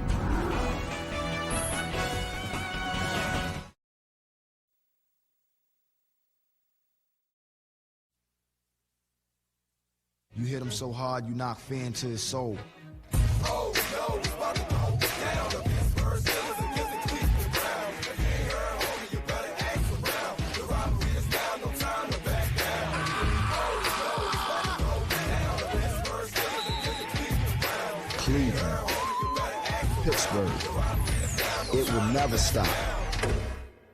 Ever. Oh no, it's about to go. The rivalry that started in 1950 continues tonight in Pittsburgh. 17-7 Steelers over the Browns. Tommy Maddox warming up for the Pittsburgh Steelers because Charlie Batch is out for the second half. Susie talked with Bill Cowher moments ago. Bill, Charlie Batch with a great first half. There seemed to be some concern with an injury at the end of the half. What's the situation? Well, he hurt his hand. He actually has a broken hand, so he's not going to play this half. Tommy's going to come out and start. He'll be there in an emergency case. So that last series, he did it with a broken hand. And right now it's up to Tommy to finish this thing off. Thanks, Coach. All right. Charlie Batch, 13 out of 19, 150 yards. He ran 3 times for 16 yards and gets a touchdown. And our heart goes out to Charlie Batch, the hometown guy getting a chance to play in front of his mom, his family, his friends, and he breaks his hand after a great first half. But how do you throw the ball with a broken hand? He played the Italian series. Adrenaline. It's amazing how guys, we've seen different guys play this game. Jack Youngblood, I remember playing with a broken leg. Yep. Different guys have done it. It's just the adrenaline carries you. And now Tommy Maddox will start at quarterback as the Steelers get the ball for the first time. Coakley on the kickoff return. Let's see if this really fires up the Browns as Coakley gets to the 25-yard line and the penalty flag is down.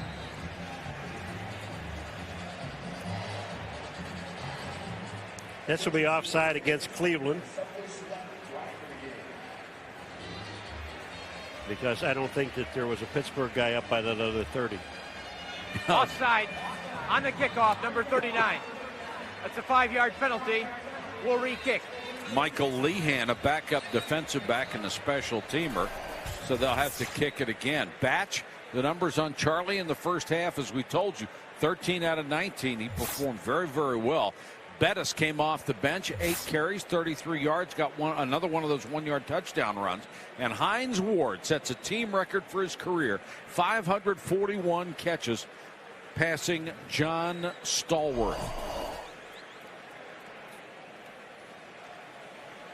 Now the thing about Tommy Maddox, he has played earlier this year, did not play well, had 3 interceptions in the game he played in.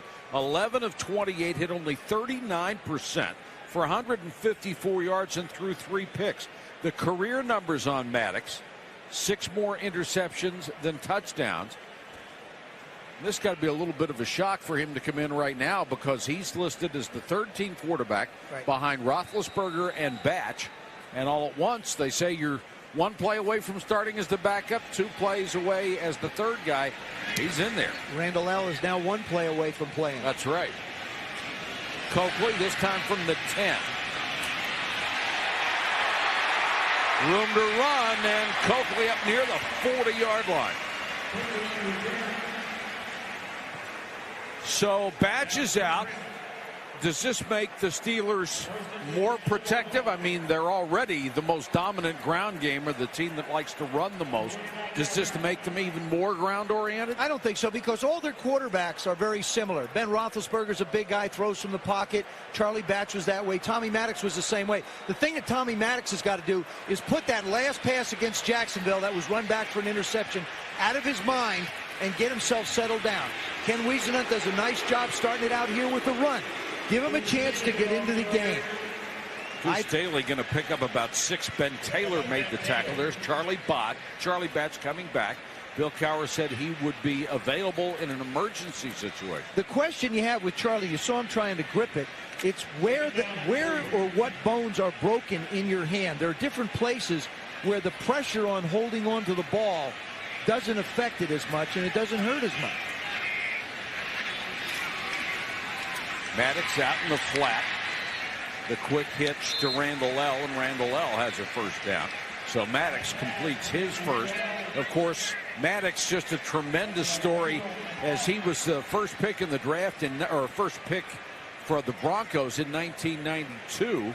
The 25th overall, then kicked around, was out of football, sold insurance, came back with the XFL and the Arena League. Got a chance back in the NFL as the comeback player of the year in 2002. How much work did he get this week? Not much. Very little. But the thing was, is he would have a chance to throw scout team. Being number 2 here, he'd have a chance to go scout. Charlie got all with 1. Staley end around Randall L., and Randall L. wants to throw the ball. Hines Ward wide open, touchdown. An end around split end pass to Hines Ward. What a throw. Well, if you have to go to your third quarterback, who would be Antwaan Randle El, and the way he just threw that ball, I wouldn't worry too much about it. Well, so far this half, Tommy Maddox has thrown one ball for 3 yards, and Antwaan Randle El has thrown one for a lot more than that. Nice job. Oh, it is a great job because Deuce Staley, you figure he's going to carry the ball. With Maddox in there, they're not going to be throwing the ball deep before that they did. Look at Hines Ward sell this baby. He just gets behind the defensive secondary, and he is wide open. They had no chance to cover him. Ray Mickens cannot catch up to him. And Antwaan Randle El sold it pretty well, too. When he took the handoff, he made it look like all the world that it was going to be a running play. The thing that should have tipped off the Browns, Hines Ward wasn't out there looking to level somebody. He was just jogging down the middle of the field, and he never does that. Ward, 7 catches, 115 yards, and a touchdown. ESPN Sunday Night Football, brought to you by Southwest Airlines, proud sponsor of the NFL and official airline of Super Bowl 40. Visa, proud sponsor of the NFL. With Visa, you're protected. Toyota, choose any direction as long as it's forward. Toyota, moving forward.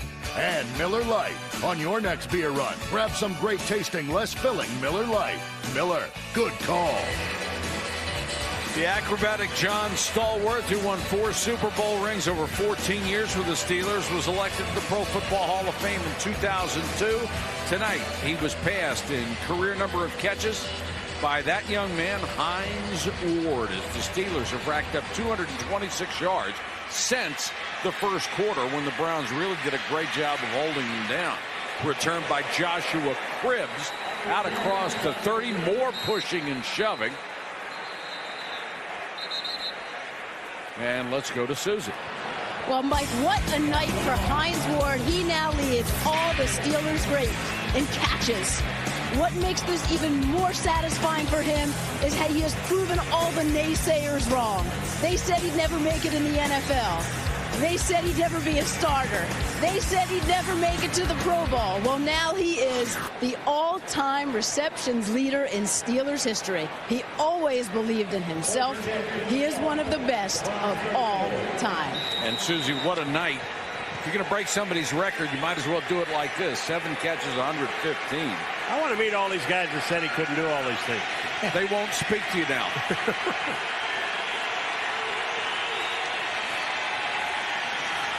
Dilfer with a long road back here. Porter from behind. Porter went right around L.J. Shelton.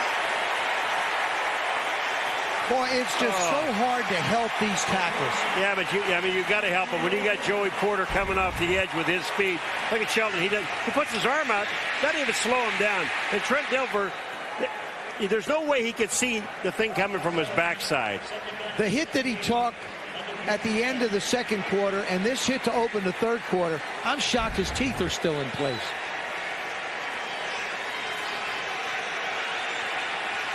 Couple of huge shots he is taking, you're right.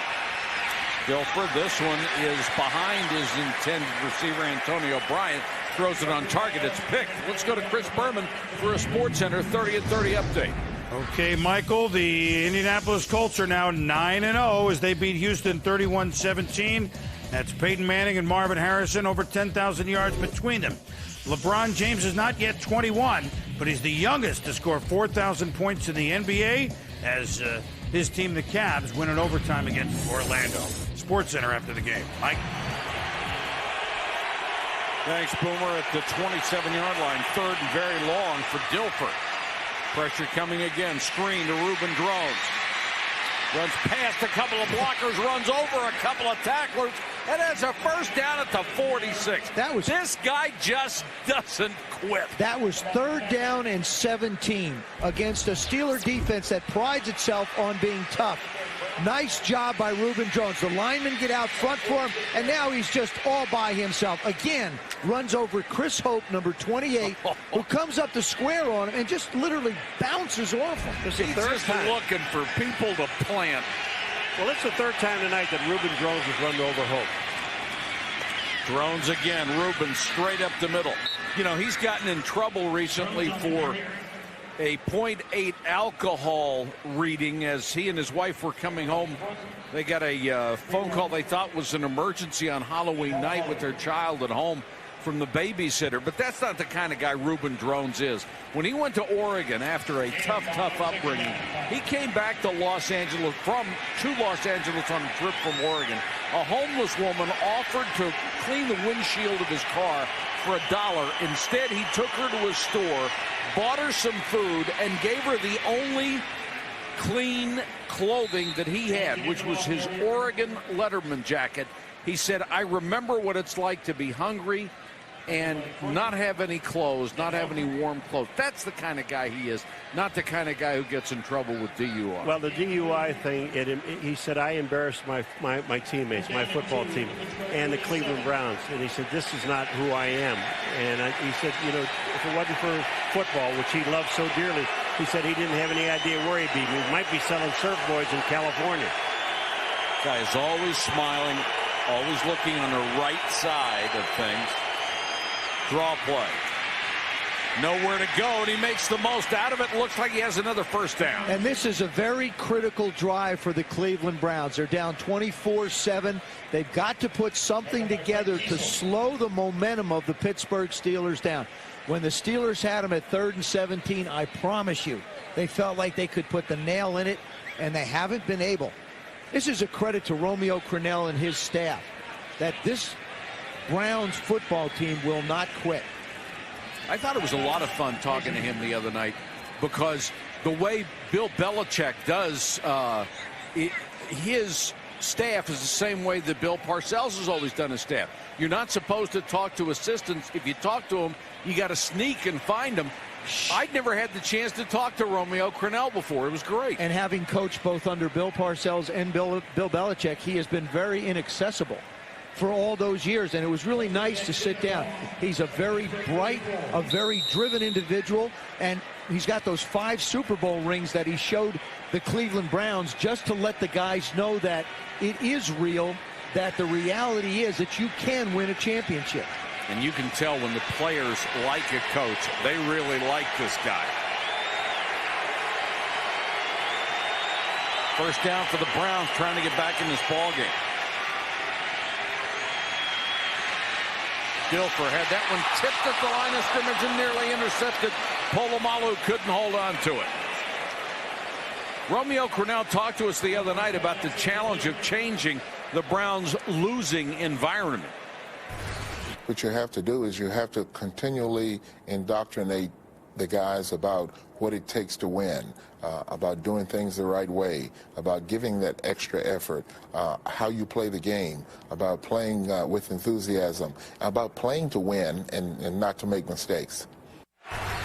He coached under Bill Parcells for the first time, actually met Parcells at Texas Tech when Bill was the defensive coordinator there. Drones again, hit by 6-7 Steelers, still fighting to get yardage. Hope and Larry Foote on the tackle. Let's go to Susan. Well, Mike, you're talking about the influences for Romeo Crennel, certainly 2 of the best. He said from Parcells he learned about motivating players, cutting to the chase, making sure each player is the best they can be. Find them in the locker room or the weight room.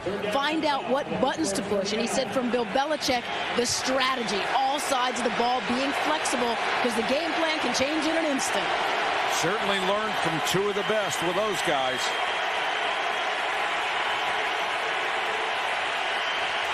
Blitz coming. They pick it up. Dilfer throws, and it's dropped again by Northcutt. Deshae Townsend hit him, but Dennis Northcutt has had a chance to make a couple of big plays tonight and has not done it. Well, you better buckle up your chin strap if you're wandering in the middle of that Pittsburgh defense. Because you can't have a swivel head, I'll tell you that. They're coming for you. He never really has the ball. He jumps up in the air to try and protect it and never has possession, and Deshae Townsend makes sure he doesn't. Tell you what, you got to catch that pass. I mean, it's easy to say up here, but he's down there making a lot of money to hang on to that football. That's his job. That's right. 29-yard kick, no return. Back to Pittsburgh in a minute. 9 minutes to go, third quarter. Steelers over the Browns 24-7 here at home. Pittsburgh trying to go to 7-2, which would give them first place in the AFC North. They have the tiebreaker on Cincinnati, even though they would both be 7-2. Oh, what a pretty stadium this is. What a great job they did replacing Three Rivers with Heinz Field.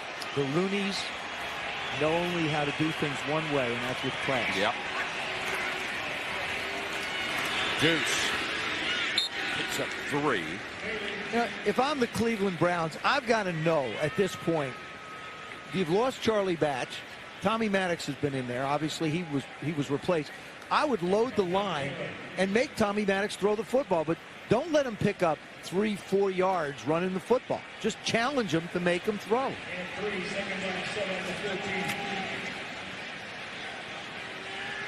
2nd and 8. Look at the Browns. The Browns have 10 guys right near the line of scrimmage. Good. They should. Deuce breaks through that first line and has a first down up the 25-yard line. The only problem with that whole deal is if one guy doesn't fulfill his gap and they block at that point of attack, then you have Deuce Staley picking up a first down, which moves the clock. Watch Deuce Staley cut back to his right. He's going to see the hole there. They're all blocked down. I mean, he's just some outstanding blocking by that offensive line. And he goes right behind Alan Faneca. But wouldn't you? Yeah, why not? Pro Bowl forever. Maybe the best guard in football. Marvell Smith on that left side as well, the tackle. That's a group of guys that loves to run block, and they've got some good guys to do it with. Staley again. He's up near the 30. Brian Russell made the tackle. Willie Parker, who is inactive tonight because of a sprained ankle, came in with 615 yards rushing, number 1 on the team. 132 carries, over 4.5 yards a carry. The undrafted free agent out of North Carolina was hoping that he was going to be a third down back this year. Instead, he has turned into the prime guy. He also gives them that threat that they've never had on the ground, and that's the ability to go 80 in a heartbeat.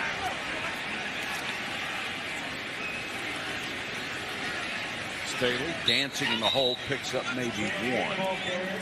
The Steelers have really identified themselves as a running football team, and it's been a formula that has worked for Bill Cowher. In 2003, when Cowher wanted to try and throw the ball, they were 6-10. Tommy Maddox was the quarterback. They had Plexico Burress. They spread it out. They threw the ball 56% of the time. And then 2004, 2005, Bill Cowher said, we're going back to the football that I know. We're going to run the football predominantly, and that's who the Steelers are. They have an identity. Tonight it's been a little more balanced. 21 rushes, 21 passes. Now it's 3rd and a passing down for Tommy Maddox. Instead, straight snap to Randall L. And Antoine Randall L., the former Indiana quarterback, gets the first down. So instead of putting Tommy Maddox in a position to throw the ball, they run the gimmick play the same way they did earlier with Randall L. when he threw a touchdown pass. See how quick Randall L. comes out of this thing. Watch how fast he gets it. Now he's got his blockers in front of him. Randall L., the most important thing he was thinking about was the first down. But he said it's kind of strange. Tommy Maddox has thrown 1 pass. So is Randall L. Randall L's got 51 yards. Tommy has 3. That's it. You got to hand it to Ken Whisenhunt, the offensive coordinator, for the play calling.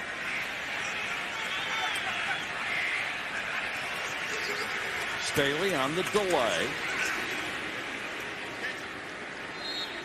Antoine Randall L., as we said, was a terrific quarterback at Indiana. He's the only player in NCAA Division I history to throw for over 6,000 yards and rush for over 3,000. He's also the only player to throw for over 40 touchdowns and score over 40 touchdowns.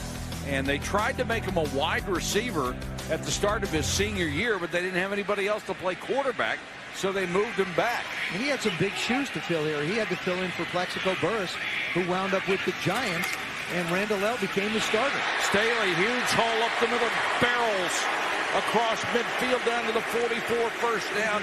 Chris Crocker, the last one who could make the tackle, and he did. Well, what's embarrassing for the Cleveland Browns in this situation here is that Tommy Maddox, again, I'll go back, he threw one pass for 3 yards. It actually was a no yardage pass, and they got 3 yards on it.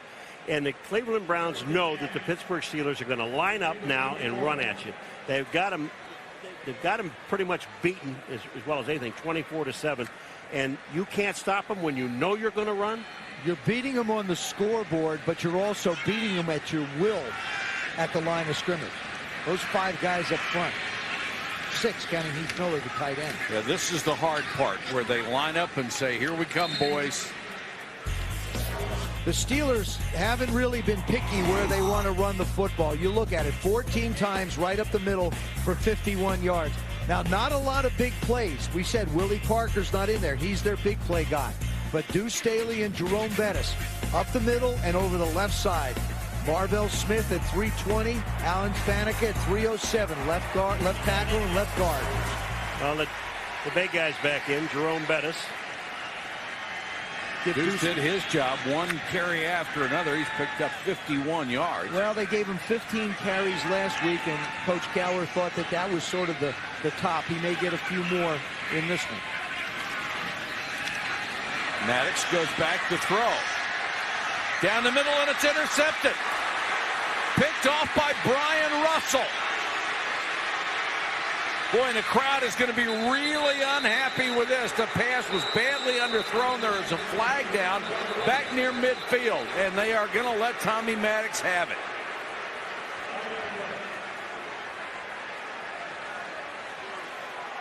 You know, after all the things that has happened to Tommy Maddox, the penalty is against the Cleveland Browns. Now, but again, he still threw another interception. Prior to the interception, we had a personal foul. 97 defense, 15-yard face mask. That penalty will be enforced 15 yards from the previous spot. Automatic first down, Pittsburgh. Boy, what a huge penalty that is. Alvin McKinley, 15 yards face mask. And it wipes out the interception. Alan Faneca is on him, number 66. And on McKinley. Here's the play. Right to the left of your screen. Now there's the face mask. You take a look at his left arm. He's got him right by the face mask and turns him. And that's a 15-yard penalty. Anytime you turn their head. I'm going to venture a little guess here now. Oh, good. All right. You can count on less than one hand how many balls the Steelers are going to throw. Yes. I mean, you can count them on less than one finger. If I'm Ken Wiesnant, I'm not taking another chance with Tommy. Can't. End around Randall L. Brought down on a nice play by Sean Thompson, who's really come on strong the last couple of ball games out of West Texas A&M. See, I don't mind a reverse if you throw the ball off of it. But I don't like reverses when you're in their territory. The only thing that reverse does most of the time is get you back out of field position where you can't even kick a field goal. But the way that this offense is moving now, hey. They might even throw here.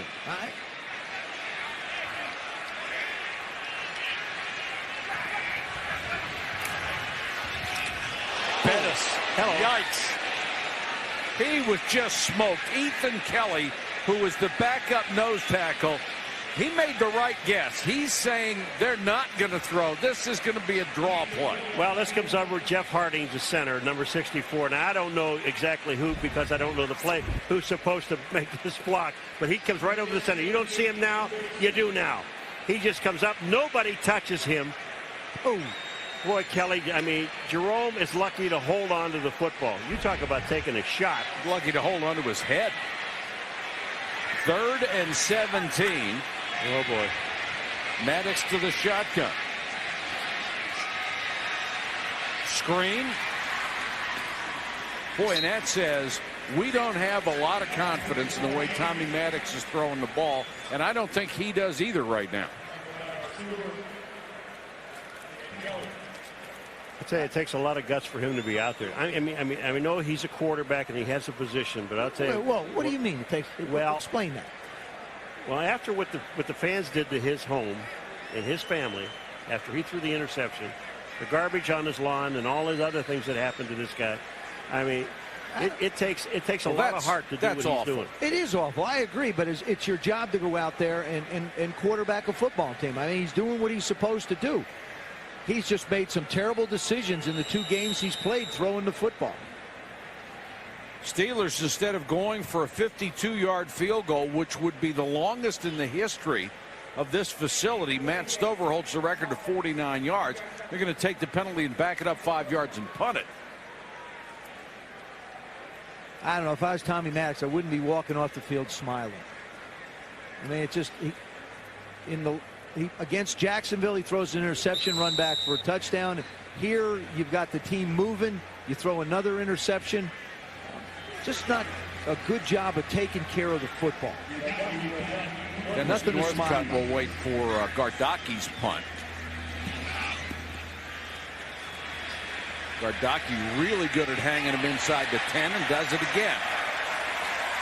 Puts it down to the 6, a 32-yard punt and no return. The ball down by Russell Stuvance.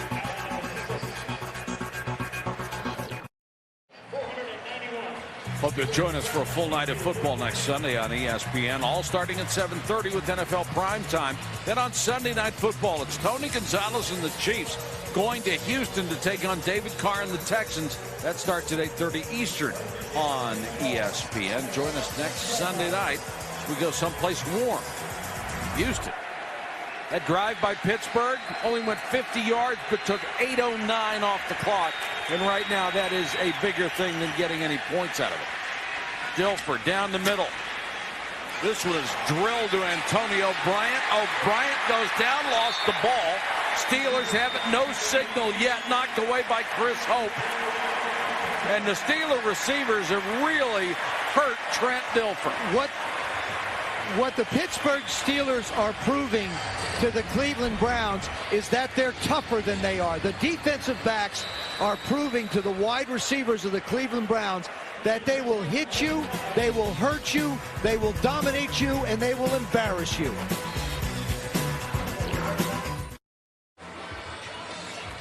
.41 seconds to go, third quarter. Browns up by 17. That's Antonio Bryant, who dropped that last catch after being drilled by Chris Hope. The Browns are challenging. Let's see if it was a catch and was a fumble. Well, Antonio Bryant is sitting on the bench, but take a look at this shot. I mean, that ball is out when he gets hit by Chris Hope. Chris Hope finally had a chance to hit someone that he could knock down. Somebody that wasn't in a 30 number. The other thing is remember, when a receiver catches, the way they consider it a catch is he has to get the ball and turn and make an athletic move, a football move. He catches it, I believe he gains possession, then he gets hit, and the ball comes out. I think it'll be a completion, a fumble, and it'll be the Pittsburgh Steelers football on the 18-yard line. Watch when right here is when he's hit by Chris Hope. As he's going down, the ball is already out. So it isn't that his left knee hit the ground. It did not hit the ground before the ball came out. This will be an easy one. Former Biletnikoff winner at the University of Pittsburgh, coming home to play in front of family and friends, really gets drilled here by Hope.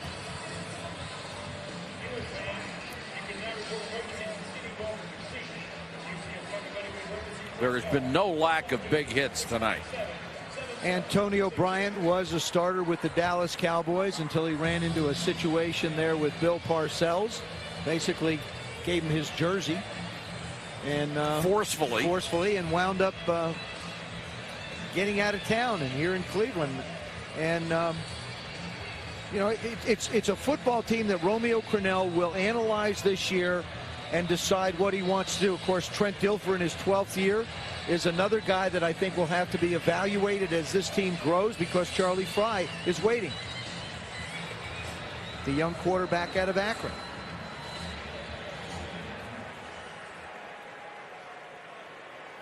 After reviewing the play, the ruling on the field stands. The receiver got both feet down, controlled the football, was hit, and fumbled the ball. Cleveland is charged with their first team timeout and their last challenge. Joe, you know, you mentioned before Ben Roethlisberger wasn't going to come back for 2 games. Now with Charlie Batch's broken hand, the way Maddox is playing, and or the lack of playing, does that bring Ben Roethlisberger back next week? No, it does not. In talking to him, I think you would make a big mistake at 7-2. You would make a big mistake bringing Ben Roethlisberger back to play prematurely. And you want to make sure the swelling's down. He said that the meniscus had about a 25% flap on it, that they took it out. It was bothering him. And actually, it wasn't the knee that he had worked on in the beginning of the year. He hurt his right one in the first game, and it was bothering him. And you wonder if Charlie Batch is necessarily out of next week's game. Drew Staley gets down to the 15. Let's check in with Susie. Well, Mike, back to that turnover, and Chris Hope having a huge impact on tonight's game, along with his partner Troy Polamalu. They're becoming one of the best safety tandems in the NFL, and Troy told us it's because I'm selfish and he is not. Troy likes to take his chances, go for the big play, and he knows Chris will be there to back him up. They both made their first NFL start last year's season opener. Their motto, one more of many more. They say it before every game, and both making quite the impact tonight. And boy, I tell you, Hope is a good one. Polamalu is a great one in that Steelers secondary. End of the third quarter, 24-7 Steelers. Ready to go to the fourth quarter with the Steelers on top by 17 points, trying to win their 7th game. And if you joined us late, Tommy Maddox is in the ballgame because Charlie Batch, who is starting for the injured Ben Roethlisberger, broke his passing hand and has not played in the second half. So Maddox has come on. The word on Batch we don't know about next week. The word on Roethlisberger, he is not going to be ready next week. So it looks like it would be Maddox if Batch can't go. Maddox to throw down the middle, and that's the first time all night they have thrown to their sensational rookie tight end out of Virginia, Heath Miller. He didn't get his head around as that one whistled past him. Well, I don't think Heath Miller, if he was 7'8", would have been able to catch this ball. Here's Heath. He's looking. The ball is already gone, but that ball wasn't even in the frame. So even if Heath would have gotten turned around, I don't think he would have been able to catch it.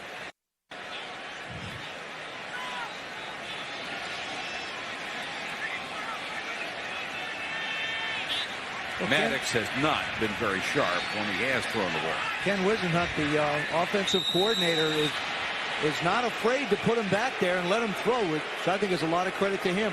Well, they've got to do something. I mean, they've got to give him something to get out of this slump.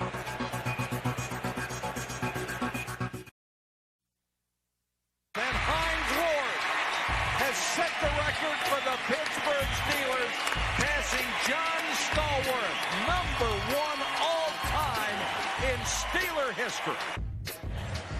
One of the hardest working wide receivers in the NFL, certainly the best blocker around, and he passes John Stallworth tonight. 542 career catches with 7 tonight and 1 touchdown. 3rd and 7 here for Tommy Maddox and the Steeler offense. Come on, Tommy. Maddox over the middle and missed Hines Ward badly that time. Well, Hines Ward does everything you could possibly do as a wide receiver. He's the best blocker in the National Football League. But the man, they say he can't run routes. Yes, he can. He runs routes and he gets himself open. But the most important thing about him when you watch him is the concentration on making sure he catches the ball first before he does anything else. Another former quarterback was he good? Converted to wide receiver. Yep. He is good. Jeff Reed has made a 42-yarder. He will try now from 33 to increase the lead to 20. And does. Hooks it, but it stays inside the left post. Steelers increase their lead in the fourth quarter.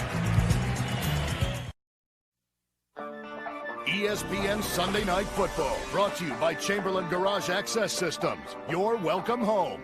Campbell's Chunky Chicken Noodle Soup, a hearty soup that fills you up right. Mazda, always the soul of a sports car. And Best Buy, thousands of possibilities. Get yours. really had nice weather here in Pittsburgh. It's not bad at all for the middle of November when we could be up to our kneecaps in snow and heavy winds. It's been great. Did you see the winds in Chicago today with the missed field goals? Holy cow. They look like some really wicked slices and hooks. Oh. How about the return for the touchdown? Wow. Jason Wright is deep to return. Joshua Cribbs was racked up on his last effort and has not come back. Oh. And Wright is creamed as he got back to the 20. They are just hitting a ton. Brett Kiesel on special teams just drilled it. Here's what this game means. Pittsburgh to go to 7-2 would tie Cincinnati at that mark, but they have the tiebreaker on the Bengals, having beaten them earlier in the season. And it would drop Cleveland to 3-6 and virtually end any chance they had to go to the postseason this year. And Bill Cowher had a great trip against the Cleveland Browns. Dilfer on the run. Northcutt hangs on to this one and goes up to the 27. You know, if you've ever been around Trent Dilfer, you can't help but root for the guy. Even when he was the backup in Seattle and he knew that's what his role was going to be, he worked hard physically to stay ready. And after what he and his wife Cass suffered with the death of their son Trevin at age 5, it was something that challenged him whether he wanted to stay in football or not. He eventually decided that he was going to do that. I still think the guy can play. He'd had a pretty good night if some of those guys would have held on to the ball. Absolutely. This one right down the middle and completed to his rookie out of Michigan, Braylon Edwards, on the post, a gain of 28, and Edwards hung on to that one. And I think this is just the beginning of what we're going to see from Braylon Edwards. He was the Biletnikoff winner a year ago, top receiver in the league. He's a big strider, big target, 6'3", 211, and a guy that can go get the football for you. He can get down the field. He can make plays. And I believe in the next week or two, he'll probably wind up starting a little bit more than Dennis Northcutt. And Dilfer told us the other night his routes have gotten so much better since training camp. Wasn't very precise coming in. This one, nice toss by Dilfer out in the flat. That's Terrell Smith. I love guys that don't get to touch the ball very much. Terrell Smith is one of those guys. I think he had one running play and then this pass play. And when they get a hold of it, they really love to hurt somebody because they don't get that many chances. Fullbacks are just in there to block. And you look at the guys, you think of the guys that he has blocked for. Ricky Williams, people like that down in New Orleans that he has cleared the way for, 1,000-yard rushers. And there's another good guy. He's a leader. Changed his name from 44 to 42 to honor the memory of Pat Tillman. Reuben Drones inside the 30. Let's check in with Susie. You know, Mike, I'm talking to Terrell Smith before the game, and I asked him what he likes about playing with Reuben Drones. And he said, well, all those other guys, you know, all those other stars, they all got 1,000 yards. He says, but Drones, he plays just like me. He's a converted fullback, knows exactly what I go through. He loves to hit people, and so do I. This kind of game for them, the ultimate smash mouth game. And Reuben tonight, 56 yards on the ground and approaching 100 yards total from scrimmage. Browns are not out of this yet, but they're going to have to score on this possession and whenever else they get it. Dilfer had to get rid of it as Polamalu comes on the blitz against Dilfer, and Trent is slow to get up. Well, he could have killed Trent Dilfer. He had his shot, and watch what he does. I mean, he just bumps him enough. But he could have broken some ribs. He could have. That shows so much class, doesn't it? He comes in with his head up. He knows he's gotten rid of the ball. He doesn't want to take a penalty. He's not going to cheap shot the guy, and he's just going to get his job done. What else can you ask for? But the thing about it is, that's like the third time that he's come around the corner. You've got to recognize him. He's the guy with the long hair, and you should block him. He's the guy with the long hair is not being touched on his way in. Dilfer overthrows and it's dropped. Should have been intercepted in the end zone, right in the hands of Chris Hope. He'll never have an easier shot at one. Do you know that this is one of those deals where you're standing down there and you know you have it? You know you're going to catch it. Here he comes. Trent Dilfer just threw me the ball, and all I have to do is catch it, and he took his eye off the ball and hits him in the chest. That's where you got to use your hands. Look at this. You can't ever relax on a football field and think that it's that there. It just sort of catches his right hand off his chest, winds up on the ground, and nobody can believe that he missed it. No, did he? Look, least of all him. Oh, yeah. You dummy. 3rd and 10. Dilfer trying to keep this thing alive. Edwards. Boy, there's that athletic ability. Can he get up? Tyrone Carter knocks it away at the goal line. Outstanding play by Tyrone Carter, who's another defensive back here. He just played the ball, did not play the man, and made the play. Well, you're in a 4th down situation here. It just amazes it just amazes you that the Steelers, that should have been caught. The Steelers only have 10 interceptions as a group. They really only have 10 interceptions. It just amazes me that with the ball presence that every one of their defensive backs has, that they don't get more opportunity. Maybe we just saw why. Here comes Polamalu. They pick him up this time. Dilfer trying to keep this thing alive. Goes to the end zone and tipped it incomplete. Intended for Antonio Bryant, who got one hand on it and now 1 foot on it. He tries to make a play and come back for the ball. Dilfer and company come up empty. They're still way behind. Monday Night Countdown at 7:30 Eastern on ESPN. It's the best place to get ready for Monday night's action. Then on ABC at 9 Eastern, Drew Bledsoe and the Cowboys go to Philadelphia to take on Donovan McNabb and the Eagles on Monday Night Football. Pittsburgh takes over on downs. Deuce Staley, the running back, behind Tommy Maddox, and he is planted at the line of scrimmage. Bill Cowher played and coached for the Cleveland Browns. Deep roots with the organization. He began his playing career as a special teams player and was a star. His first coaching job in '85 as the special teams coach under Marty Schottenheimer. Now in his 14th year, he keeps a chair from Old Municipal Stadium in Cleveland in his office here in Pittsburgh. He also has on his wall just a few pictures. One is the framed bonus he got from the Cleveland Browns, all $750 of it. I hope it's a copy. I hope he cashed the original. I think it's the original. You know, in 1960, I got 1,000. Whoa! And he only got. Say you got more than you actually thought you got the smallest amount than anybody. Turns out you didn't. Well, I was better than Bill. And he has done far more than survive. He has thrived here in Pittsburgh in spite of a couple of down years. And he has always made it very clear how grateful he has been to have coached and worked for the Rooney family here in Pittsburgh.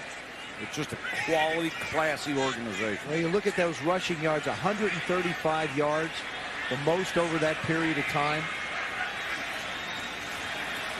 4-man rush. Maddox throws underneath and completes it up to the 42 and gets a big hand from the Steeler crowd, especially from the sideline. And here's Hines Ward, and that smile again. 8 catches tonight. He just loves to play this game. Well, they know that on running plays, he's going to be blocking you. So he is active on every single play. Here comes Hines Ward. He's going to set himself down. He really goes down to get this ball.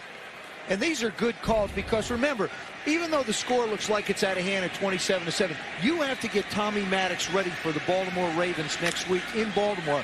And we saw just a few weeks ago the Baltimore-Pittsburgh game on Monday night, how well the Ravens played. They didn't play well today, but they did against the Steelers a few weeks ago. Here's Staley. Flag is down in the area normally reserved for holding, but Joe, you used the right word. Have to get him ready. Yeah. If Charlie Batch's hand will not allow him to play and Roethlisberger still has the bad knee, he's your choice, period. He's it. Holding. Defense. Number 78. We're going to add 5 yards to the end of the run. Automatic first down. And that's a point of emphasis this year. Defensive holding by linemen who will reach out and try to grab a guy who's pulling or try to pull somebody through a hole so a teammate can get through there. You know, Tommy Maddox has got an armband on, and he looks at it when they call a play in. I think when he went to the sidelines, other than that one pass to Hines Ward, they erased all the passing plays off of it. Don't do that. Just put a little white. They whited out all the pass plays. Just some of them. You know, and you really have to get them ready. A couple weeks ago was Ben Roethlisberger's football team. He'd have to have a certain game plan. Charlie Batch would have a certain game plan. Now Ken Whisenhunt's going to have to come up with another one for Tommy Maddox.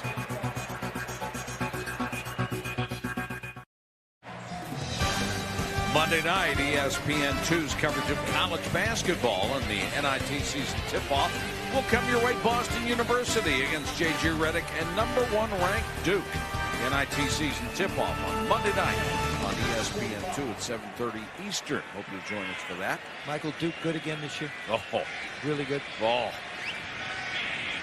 Does that mean they're good? Yes, it does. And we're going to have a bunch of Duke games. Maddox. Intended for Randall L. And that falls, if people are asking out there, if you just joined us, why are they throwing at this point? It's exactly what Joe said. They've got to get Tommy Maddox out of this funk. And I think you have to keep him active in the game. If it's second down and long, take your shots on 1st and 10, convert the third downs, throwing the football if necessary, because Charlie Batch will not be available. In all likelihood next week at a broken hand. And then Ben Roethlisberger, hopefully they feel, will be back for the Indianapolis game in 2 weeks. Boy, and that's tough for Charlie Batch because he played very well tonight. And there's no flag on that. Now one comes in. As Alvin McKinley came across that line so fast. Well, you saw that. Ben Roethlisberger is just huge. Offside number 97 in the neutral zone at the snap. That's a 5-yard penalty. Repeat, second down. The Cleveland Browns under Romeo Crennel is not working on defense, but there's Ben Roethlisberger. Well, 6'5", 241 is what he's listed at. As a matter of fact, he told me tonight was the first time he actually threw the ball around. I got to be honest with you. It's not a good idea for him to be standing on that leg. He ought to be. I know he wants to watch the game, but he's got to get himself ready to come back and play football. Well, we saw what happened to Mike Tice today. I mean, it's not a, you're on that sideline, you're in danger. Absolutely. Mike Tice might have a couple of problems with his knee. There's the bandage on it, icing it down. Go sit down, Big Ben. 18-1. Began his career with 15 straight wins. Unbelievable.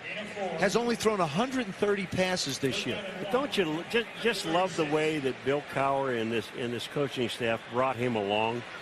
They just didn't allow him to fail. Yeah, and you know what? And to his credit, he worked hard and got himself in a position not to fail. 3rd and short. Veron Hayes is in there behind Kreider.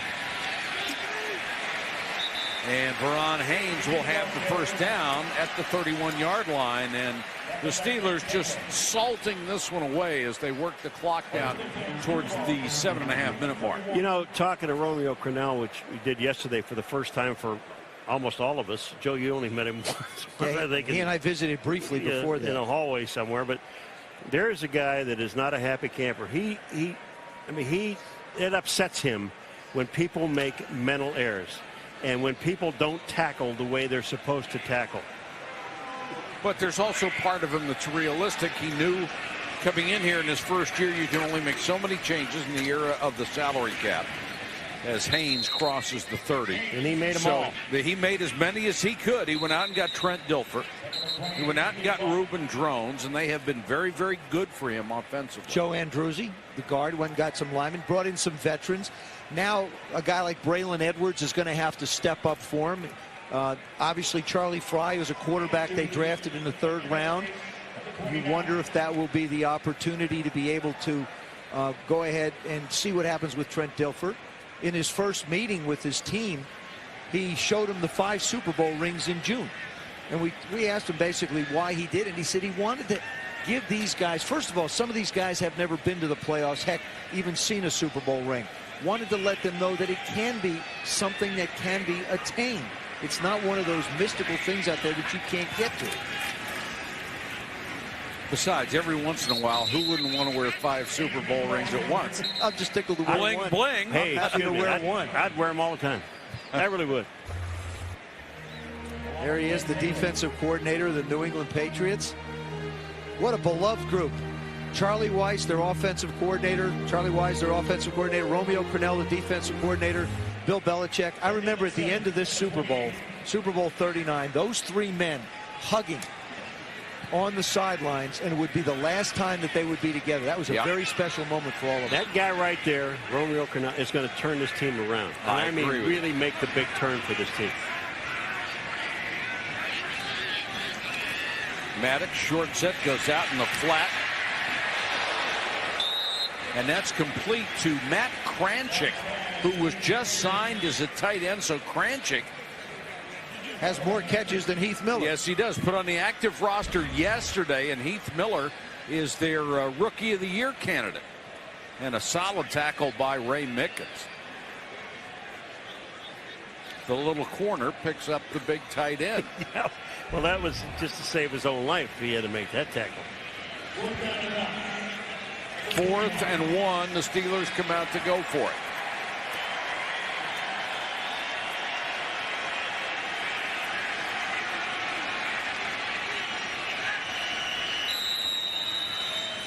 Delay of game. Delay game. Offense. 5-yard penalty. Still 4th down. That was your John Facenda voice, wasn't it, Paul? Yes. Delay of game. We had a chance to talk to Kennard Lang, the outside linebacker of the Browns yesterday, and he really put this game into perspective. I think the way Bill Cowher likes to coach it, and what he said the Steelers will test your manhood. And that's exactly what they've done all night. They've tested the manhood. Defensively, they have hit the wide receivers. Offensively, that offensive line has controlled the line of scrimmage, and they've made plays when they've had to, and the Browns haven't. Jeff Reed is on the field for a field goal try, and the Steelers will use their final timeout with 4:35 to go in the ball game. The field goal unit will try for 3 when we come back to Pittsburgh.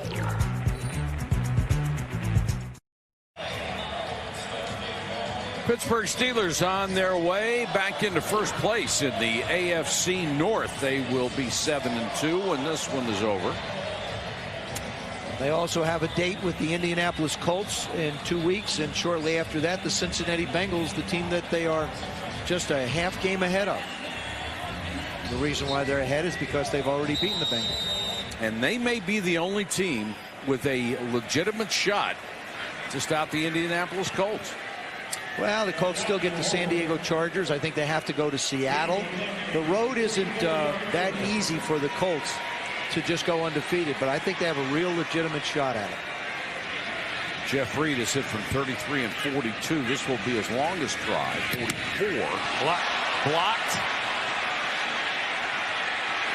And the Browns with a chance. Yep, it's gone. Touchdown. Lee Bodden. A 59-yard return of a blocked field goal. How about that look? The extra point will make it 27-14 with 4:23 to go. And that's the difference in penalties. You see what happens. They go right up the middle. They get the big push. The hands go up, and the ball gets blocked. But you had a 4th down and 1 you were going for on it. All of a sudden, you get a delay of game penalty, and now you kick the field goal to get it blocked, and there's a score change. I mean, well, that ball was, the guy that blocked the ball didn't even jump off the ground. That ball was going to be blocked anyway. Yeah, they got penetration. They put some people on that offensive line flat on their backs. The point after is good, 27-14, and the former special teams coach will not be happy about that one.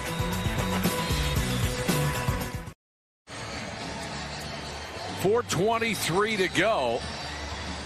Do the Browns have a miracle in them in that 4:23? They've already, if they do, it has to be the trifecta They got the first part on the blocked field goal and ran that back for a touchdown. Yeah, the only problem they have is the Steelers get the ball.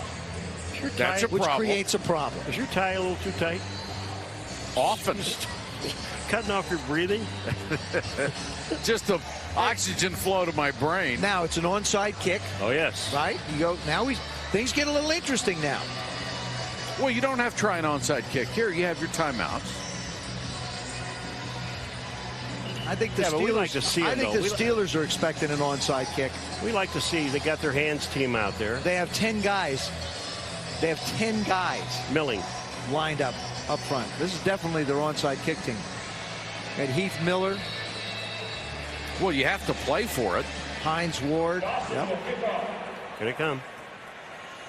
And they do try it, and it's taken by the Steelers, and they nearly return it for a touchdown at the 28-yard line.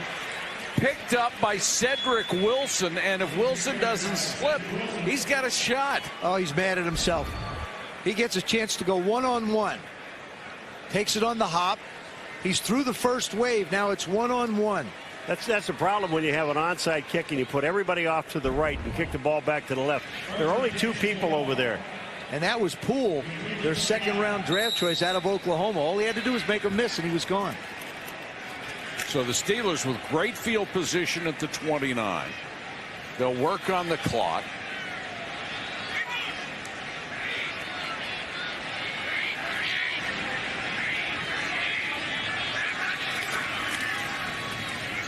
Haynes, nice cutback. Haynes inside the 20, inside the 10. Verron Haynes out of Georgia picks up 20 yards. And the encouragement from the sidelines and the bus. Well, this is just a pretty good block and also some strong running. When Haynes gets into the secondary, there really wasn't much left. We talked about Terrell Smith being a guy who's blocked for a lot of 1,000-yard rushers. One guy you cannot even consider that isn't that good is Dan Kreider, the fullback of the Pittsburgh Steelers. He's a guy that's cleared the way for the bus and a lot of runners here in Pittsburgh over the last 6 years. Boy, and Matt Starks just engulfed his man as well. And Starks is just a huge human being. 6'8", 335. Ray Mickens with another tackle. And the Steelers, who love to run the ball, have run it very well tonight. 150 yards, and they may move up from their 5th spot in the NFL in that category. Guys, we look at statistics all the time, and the Browns defense have not given up more than 20 points in their last 6 games. But these are the teams they've played. Indy, they gave up 13 to. Then the Bears, Baltimore, Detroit, Houston, and Tennessee. I wouldn't call those offensive juggernauts. No. And they got tested tonight by a good, solid offensive football team. But that effort against Indianapolis was great. Had a chance to win that game. Haynes down to the 5. They got whacked by a hard-hitting defensive football team is what happened to them tonight. And you said it earlier. Pittsburgh Steelers took it to them. It was almost like last man standing with these guys. Yeah, they were whacking people all over the field. But not only defensive guys, but offensive guys were doing the same thing. They test your manhood. Well, one thing Romeo Crennel will use the timeout, stop it at the 2:25 mark. Well, Romeo Crennel told us, the one thing about this football team, though, is that they haven't quit. You saw the blocked field goal and then the run for the touchdown. I mean, they may have been beaten a long time ago in this ball game, but you wouldn't have convinced that Cleveland Brown team. It has just been, I mean, they've been going after each other all night long, and it's just not on one side, the Pittsburgh Steelers. The Browns did it too. Take a look at the shots in these replays, and it's just frightening when you're watching these guys. And they're going to kind of end this whole thing up with Troy Polamalu with a shot there. That's Trent Dilfer. Don't go after him, Trent, because he's going to hit you again, and they did. This is called in-your-face football. And Romeo Crennel, Phil Savage came over from the Baltimore Ravens. He's in charge of personnel. They're going to be about $30 million under the cap next year. And with free agency, with the draft position they might have, this is a football team that can get real healthy in a hurry. The Cleveland Browns are not that far away. And they're still trying to make up for some real bad draft picks as Verron Hayes is hitting the backfield and goes down. I mean, the last couple of people who were in charge of personnel, including Butch Davis, who was the last one, really made some errors on first and second round draft One other picks. thing we have to consider, too, and Bill Cowher's going to have to deal with this, is Kellen Winslow Jr. was drafted 2 years ago, was hurt the first year. This year was out because of an accident. He's going to be a part of these Browns coming up in the future as well.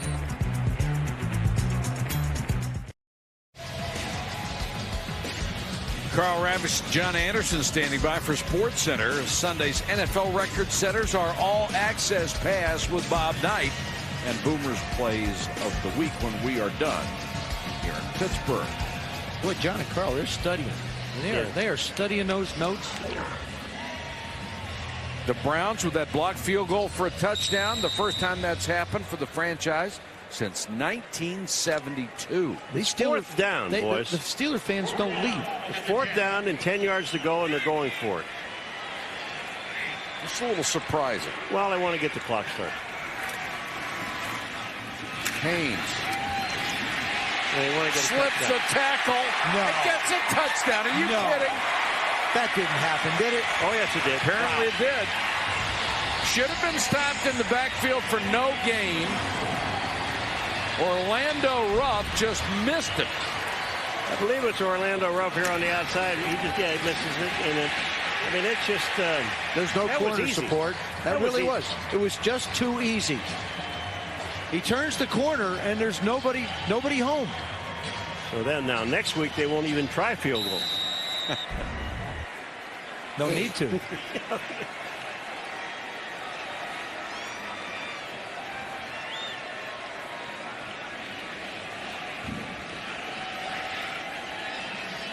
Haynes on that drive, 5 carries, 29 yards. Point after is good. 34-14, Pittsburgh over Cleveland. The Pittsburgh Steelers will travel to Baltimore next week, and then for a big contest against the undefeated Indianapolis Colts, pardon me.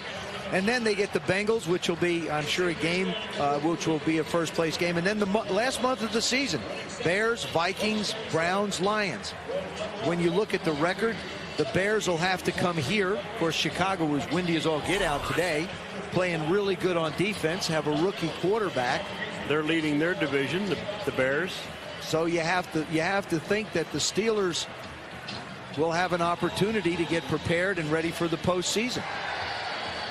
We know anything can happen, but right now you just have to say it's a pretty darn good football team, and especially when they get that young man back behind the center. And Bill Cowher able to smile at this point as Hein Wards has broken John Stallworth's all-time record for catches by a Pittsburgh Steeler tonight. Had my annual racquetball outing with Bill Cowher. Who won? We split 1-1. Finally, I got one from him. Normally, he beats me into submission, both physically and on the court. Boy, he is so intense in everything he does. Love to compete against him. Yeah, I remember we're in Hawaii when Mike and I beat you two playing golf. You guys are really intense there. Oh, he'll love that. He's not smiling about that, is he? No. And he does not want a rematch. Doesn't want a rematch. He wants to go to the Super Bowl. Does not want to see us in Hawaii. It's like Andy Reid's the same way. He's made so many trips there. He doesn't want to see us there either. Got the big game for them tomorrow night against the Cowboys. High pooch kick.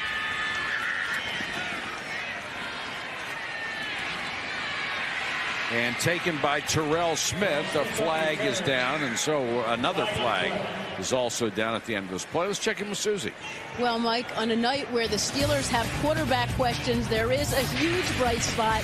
Hines Ward, the most catches in Steelers history. Hard-nosed, tough. He epitomizes this team. Most of the players have said he is the heart and soul of the Steelers, both offensively and defensively, because he sets the tone.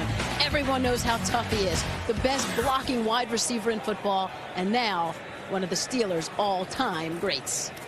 And a pleasure for us to be here to see him do it. And congratulations to Hines Ward, one of our favorite people in this league. We've been so lucky to see so many milestones made, whether they're team milestones or league milestones. I remember Chris Carter's 1,000th catch when we were up in Minnesota for that game. Had a chance to do, Mike, you and I did Flipper Anderson when he had that game down in New Orleans when it was the Los Angeles Rams were still in existence. Dilfer from the shotgun goes underneath to Drones, and Reuben Drones will play hard to the end. He's up to the 38. Joe, the score is 34-14. Who are you talking to? You. Just wondering if there's anybody listening. I don't care. I am. I don't. It doesn't matter to me. I've got information to share. I'm going to share it. I spend a lot of time getting ready for games. I'm going to share it. Oh my goodness! That would have been a touchdown. Well, it still may be. Braylon Edwards going the other way with it. Troy Polamalu missed the ball. He can't believe it. I don't know what he was looking at. Watch this. Troy Polamalu here. Look at this ball. Went right through his hands. He actually tips it into Braylon Edwards' hands. He actually got ahead of himself, and the pass ended up being behind him. I mean, you talk about jumping a route, and here comes Drones again. Reuben Drones, who's gone over 120 yards in total offense, and players really being chippy right now, pushing each other with 42 seconds left. Well, on the kickoff, Terrell Smith went over and challenged Joey Porter to come and get him. Well, this is 21 games without anyone getting 100 yards rushing against the Pittsburgh Steelers. Reuben Drones had 31 yards after the first quarter. I'll tell you the guy that, Edgerrin James with the Colts, I think we'll give him a good test.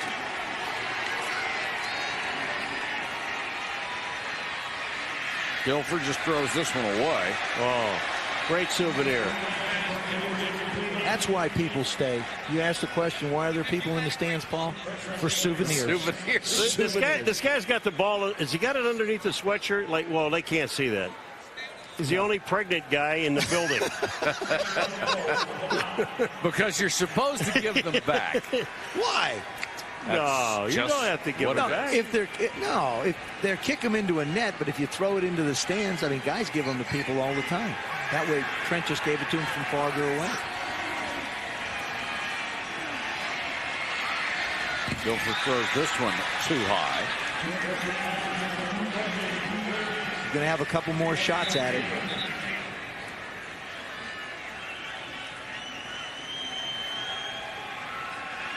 The guys on Pittsburgh's team saying, would you please take a knee? Get out of here. No, I think these guys want to hit somebody.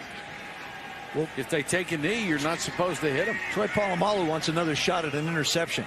I'll tell you, if he had caught that ball, he was gone. It was unbelievable. You won't get a better opportunity the rest of this year than the one he just had.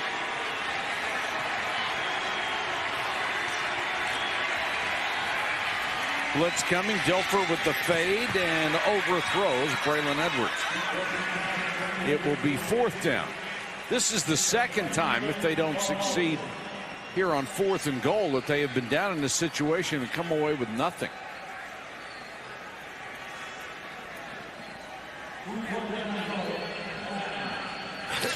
You can tell when the game goes bad when your spotter's asleep. Dave Dare with a major yawn as we finish this game.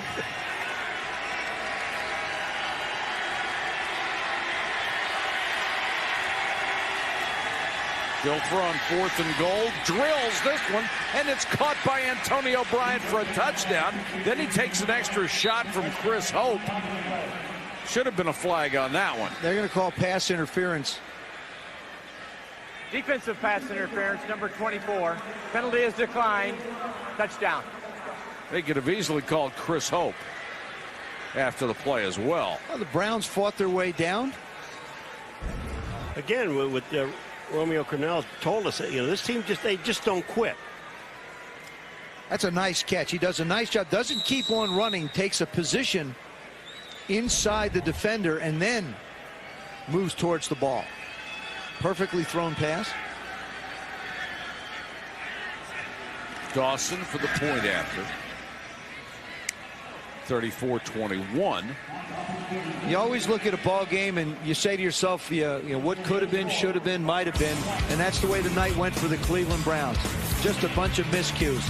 Dennis Northcutt with a drop pass on 3rd down, misses that opportunity. Antonio Bryant puts this one on the ground, another missed opportunity. Great hit by Troy Polamalu. Joey Porter winds up with that one. And then Antonio Bryant gets hit again by Chris Hope and fumbles the football. But he does manage to catch one late. And usually in games, sometimes it's that last thing you remember. So he's got himself a touchdown pass to build forward to next week. Yep. So the Browns will come out and presumably try another onside kick as Steeler fans file out of the stadium, assured that they are going to go back into first place in the AFC North. They'll be 7-2, the same as the Cincinnati Bengals, but they have the tiebreaker on the team that they have to play one more time this year. The Cleveland Browns as a football team are going to just have to take away from this game the fact that they're going to have to get better if they want to compete against the big dog in this division, and that's Pittsburgh right now, and Cincinnati's gotten to that level. Dawson will try it again, and this one goes through and out of bounds. Hard to imagine it got through all those people without hitting anybody. When he hit that ball, it never, you know, usually they hit it and it kind of bounces up in the air and they get a chance to grab it. That thing never really left the ground. It's like your tee shot. Usually bounces off of a kickoff out of bounds, drainage ditch or something. On the kicking team, the ball will be put in play by Pittsburgh at the spot it went out of bounds.